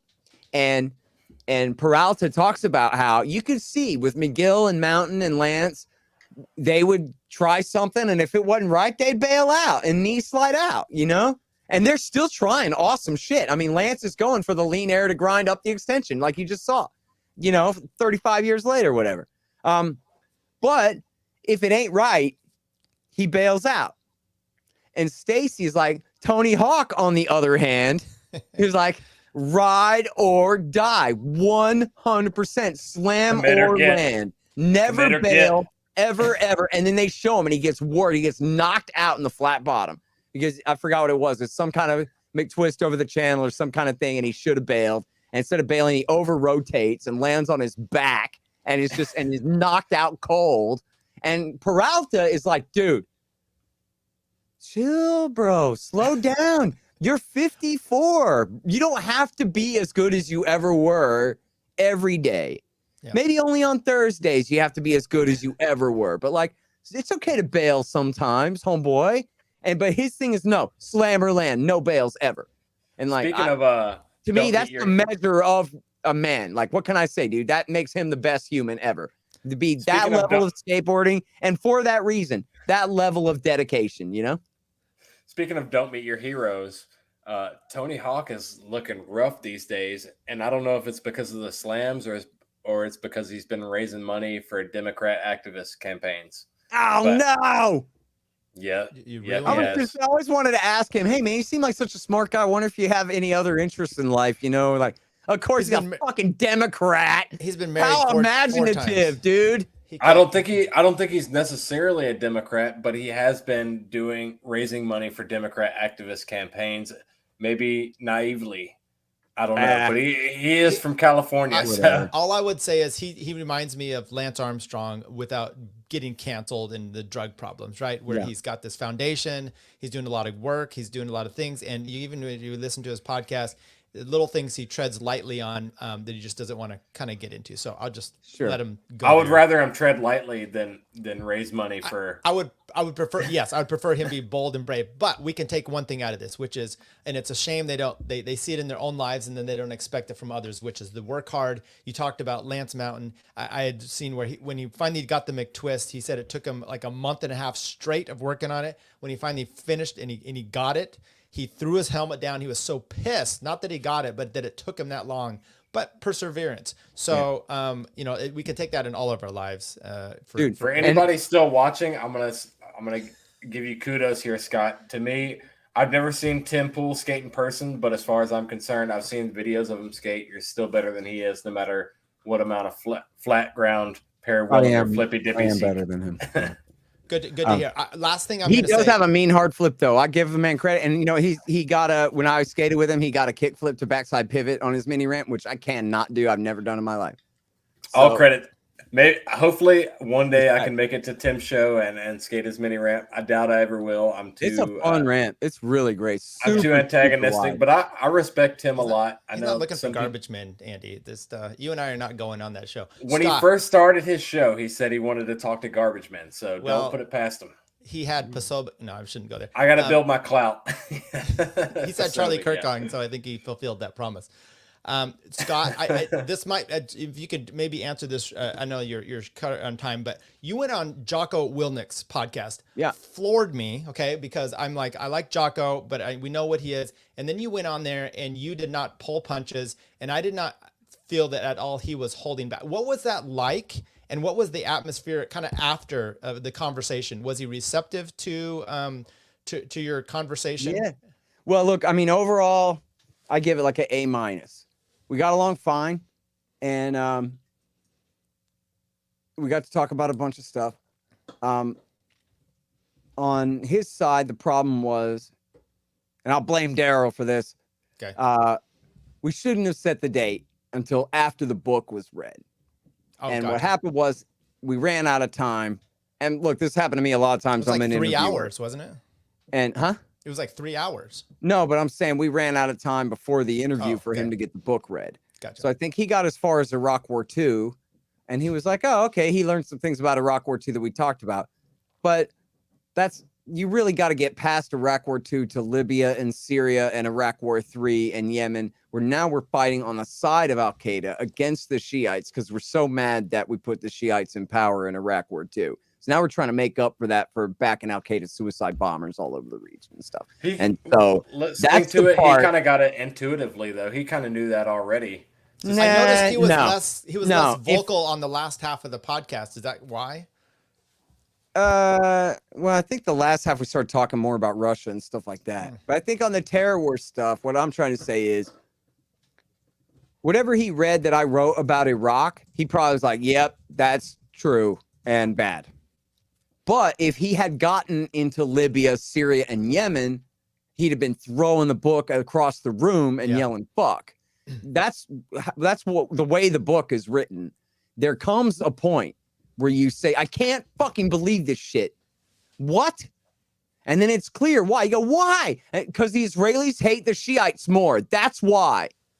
Why does America back Al-Qaeda suicide bombers? Because Israel hates the Shiites more. Say it with me. Israel hates the Shiites more. And so America fights on the side of Al-Qaeda suicide bombers in 3 wars and counting now in a row. And when you get to a certain point through the Syria chapter, you get to the point where now you get it. Now the light bulb goes off, and now you understand why there's something to really be upset about here. It's not just that this isn't working. It's that we are doing the wrong thing. And in fact, we're fighting on the exact wrong side of the war in Libya, in Syria, in Iraq War III. Well, no, not in Iraq War III, and in Yemen. And so I wish I had told Daryl, wait, let's not set the date. Let's make sure that he's finished with the book. That way, when I get there, he'll either love me or he'll hate me, but he'll know exactly what he thinks. Yep. Yeah. Right? Either he's going to read it and be like, this kid doesn't know what the hell he's talking about, or he's going to read it and he's going to be like, fuck me running. Oh my God, I can't believe what's been going on here. Right? Those are your two choices. right? And he would push back on something that you'd be able to have. He would push back then on things he would disagree. Sure, and that was what I was going for. Was either he's going to be like, wow, I learned all this great shit in your book. Let's go over it. Is this really right? Is this really right? Or it's going to be like, wait a minute, you're making a lot of claims here, and I'm not sure this holds up to scrutiny. So let me push buttons and clarify and follow up. Right? That was what I was expecting. Was like either, let's go through this together, or bullshit, let's go through this together. Right. And that either way, it would be like a real productive kind of thing. Like, what are we really learning here that matters? Instead, what happened was I was just kind of pushing on a wide open door. Yeah. And he wasn't vouching for what I was saying and saying, yeah, that is right. But he also wasn't saying, no, that's not right. It was just, he would say a thing and then I would say a thing. And then he would say a thing and then I would say a thing. But it wasn't really back and forth and really kind of chew over the stuff as much as I wanted. I wanted to leave there with him going, well, god damn, I guess me and everybody else are all a bunch of Ron Paul guys now, because what are you going to do? You know what I mean? I wanted it to be that productive, where it was like, I've really made a change here. We went through the story on the step-by-step, and I gotcha. There's a point in my story where you go, damn, that really is right, isn't it? And I go, yeah, it is. And you go, damn, that ain't right, is it? And I go, no, it's not, and that, that didn't happen. So instead it was like, hi, welcome to my show. You may say whatever you like and we will have a nice time. And then it was over. So it was like, okay. And then also, so then here's the part that's my fault, really. And I should have led with this. This is the part that's really where I fucked up, was I was so hell-bent on telling my Sunni Shia shit that when he started out with war is killing innocent people, guaranteed, no way to fight one without doing so. So it doesn't mean killing bad guys. It means killing women and children next to who you think might be bad guys. That's what it really means. And then he goes, and it's a government program, so it doesn't work. And the intel is bad, and the economic incentives are bad, and so here I'm director of the Libertarian Institute, and instead of saying, yeah, exactly, and just essentially saying, yeah, you took the words right out of my mouth, and elaborating on that, and talking about all the different economic reasons why war can't work, for the same reasons that Hayek explains that central planning can't work when it comes to economic matters at home, and all of these things. I didn't do that. Instead, I'm like, no, let's talk about the Sunnis and the Shiites. No, dude, he wants to talk about the economics of war. And I'm not listening, right? I'm like, no, I want to talk about the thing I want to listen to, because I'm a fucking idiot. So then when I listened to it later, it was like, okay, well, one, I really wish I had told Daryl, let's hold off and make sure he reads the whole book before we do this. And then two, I really wish, just like in my debates with Kushner and Crystal and Young, I really need to do a better job of listening to them instead of just waiting to say the thing that I want to say so damn bad. Because, and part of my problem is I do smoke so much weed that I'm stupid and I lose my short-term memory. So if I'm thinking of something I want to say, then I get really impatient because I'm afraid that I'm going to forget it and not be able to figure out where I was anymore or whatever like that. So then I just I'm like hell bent on saying the thing I want to say, and then I'm not listening at all. Like, here's this guy talking about, if you think about it, central planning doesn't work. So why would it work for the military? Well, this is the most famous Navy SEAL in the world saying this. And instead of saying, ta-da, look, everybody, this is exactly right. And let me count the ways and let me cite the scholars, right? Let me tell you about Robert Higgs. Let me tell you about Justin Raimondo. I just blew it. So they ignore all the incentives. Right. I actually reviewed that podcast. I had it on one of my clip shows that I did, and I played multiple clips. And maybe I'll link it to this one, because I think I actually played two of those spots where he has the idea of kind of the anarchy, and then he pushes back. So he has competing points of view that he presented, and I played both clips. I thought your non-pushing back on him was simply, you know what, there's more that we need to have you agree about. This is one aspect that we can just kind of let go, because it was not glaring, but I mean, you're you, and he was saying, and part of it too was like, it really was my fault. Like he was saying, you go into a war like Iraq and you just don't have the information to do the right thing. Like I could have just picked that up and agreed with him and ran with that all different ways. But instead I go, nuh-uh, really? They did have all the information. A lot of people did know better, and all the people who did know better and warned were ignored and all this, which is true. But like, no, really, what I could have said was, look, even the critics didn't really understand the balance of power between Dawa and Skiri and Sadr and the Fadala movement down there in Basra. Never even mind the Sunnis and the Kurds. Now we're just talking about the 4 major power factions among the Shiites. You think anyone at the State Department, the CIA, really understood that stuff? No, they really didn't. So in other words, no, Jocko was right. And I should have just goddamn agreed with him and talked about that some more instead of saying, nuh-uh, because some people did know better and warned. Because really, even the people who did know better and warned, they were not. There were very few. Maybe Raimondo was the only one who said, uh-oh, watch out for the Supreme Council for Islamic Revolution in Iraq and their leader, Abdulaziz al-Hakim. Right? Nobody knew who that was, or very, very few people. There were people who were warning, saying, we don't know what kind of forces we might unleash from Pandora's box. But as far as like really calling it, very few like knew the real detail. So in other words, like here I am, he's like handing me like total agreement on a golden platter, as the Saudi kings would say. And I'm like batting it away and finding a way to argue with him anyway, instead of like really elaborating on how smart he is. Because he really was making an absolutely correct point. And this is what Hayek calls the information problem, which is why even for utilitarian reasons, if you believe in the good of humanity at all, you have to have open free markets, because central planning can't have, it just is not possible for them to have enough information to make the decisions about what prices should be and what resources should be distributed in which directions. The social you need calculation. Markets and prices to do that. It's the same reason why militarism doesn't work, because militarism is telling Tommy Franks, go ahead and make Iraq the way I want it to be for me, Tommy. And then he doesn't know the first thing about doing that. All he can do is wreck it. Speaking of wrecking it, Andy, listen to Scott talk about how he should have argued or agreed. That's something for you to take into when you get married, okay? So just so you don't have the 4 divorces like Tony. My prospects are looking doubtful right now, so it'll come to you. Scott, I really appreciate you coming on tonight. Hell yeah, talking about doing a little bit of libertarian stuff, doing skateboarding. I absolutely loved it. I wanted to get you on a topic that everyone knew, about your stance on Yemen. They didn't know your stance on the skateboard. Goofy or regular? Did we answer that? I'm regular footed. There you go. Andy, what about you? Switch. Okay. I've got more questions, but I'll leave them unanswered. I really want to know how Raimondo sourced his information. And hopefully, Scott, you're not too mad at me for posting that picture of you today to promote the show tonight. So no, it's okay. I know the rock and roll is better. That feel when your teeth are darker than the concrete is pretty bad. Raimondo's sourcing is me. And go read those columns. I'm the one who put the links in all those columns. Andy. Well, how do you get if someone's coming up, how do they get sources? I mean, we're in the information age, obviously, but how do you get reliable sources in some of these conflict areas? InfoWars.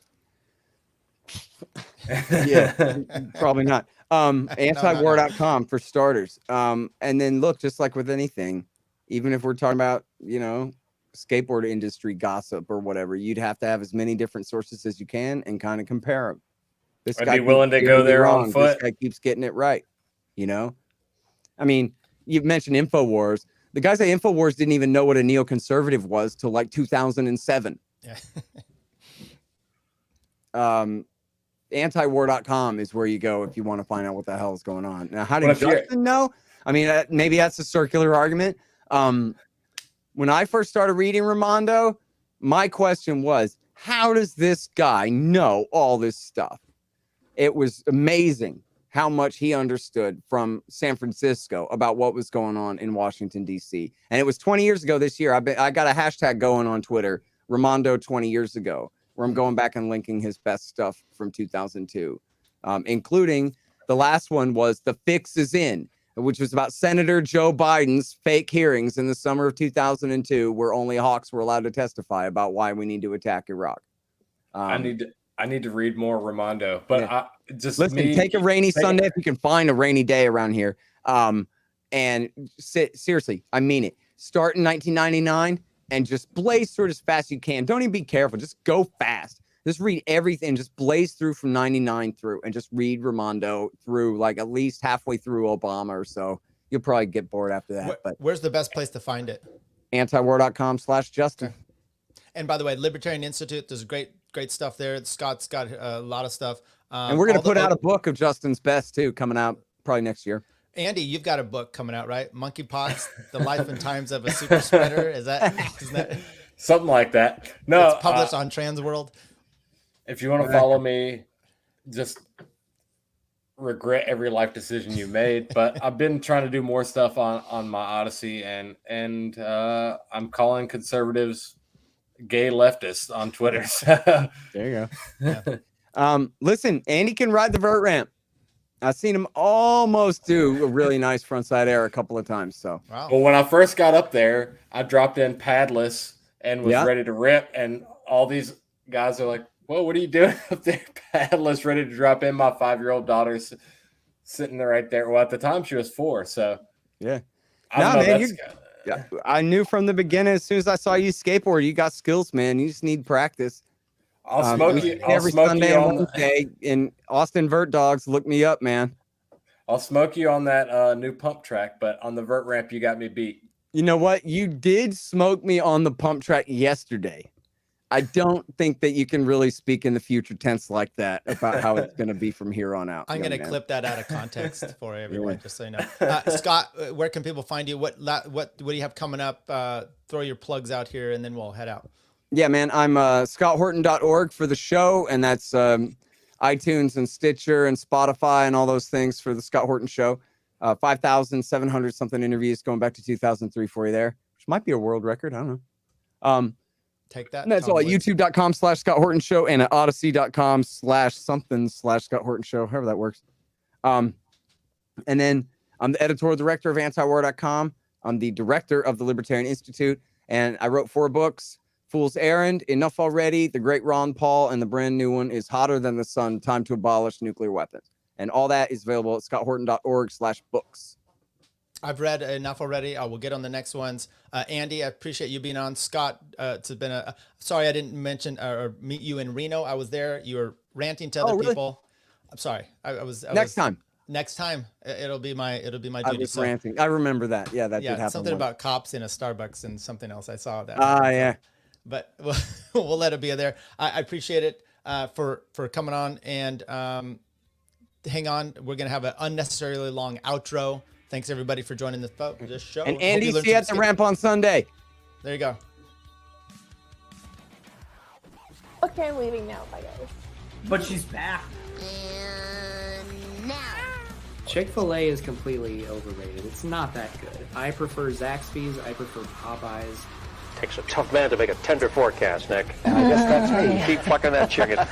Should I vote for Dick Cheney on the Libertarian Party? Do I have an obligation to vote for Dick Cheney? I would say so. Yes. Did it work for those people? No, it never does. I mean, these people somehow delude themselves into thinking it might, but it might work for us. That one dude was like, not a podcast. I can't find it anywhere. They don't have video. Oh, yeah, Peter Janke. Yeah. Yeah, I blocked him.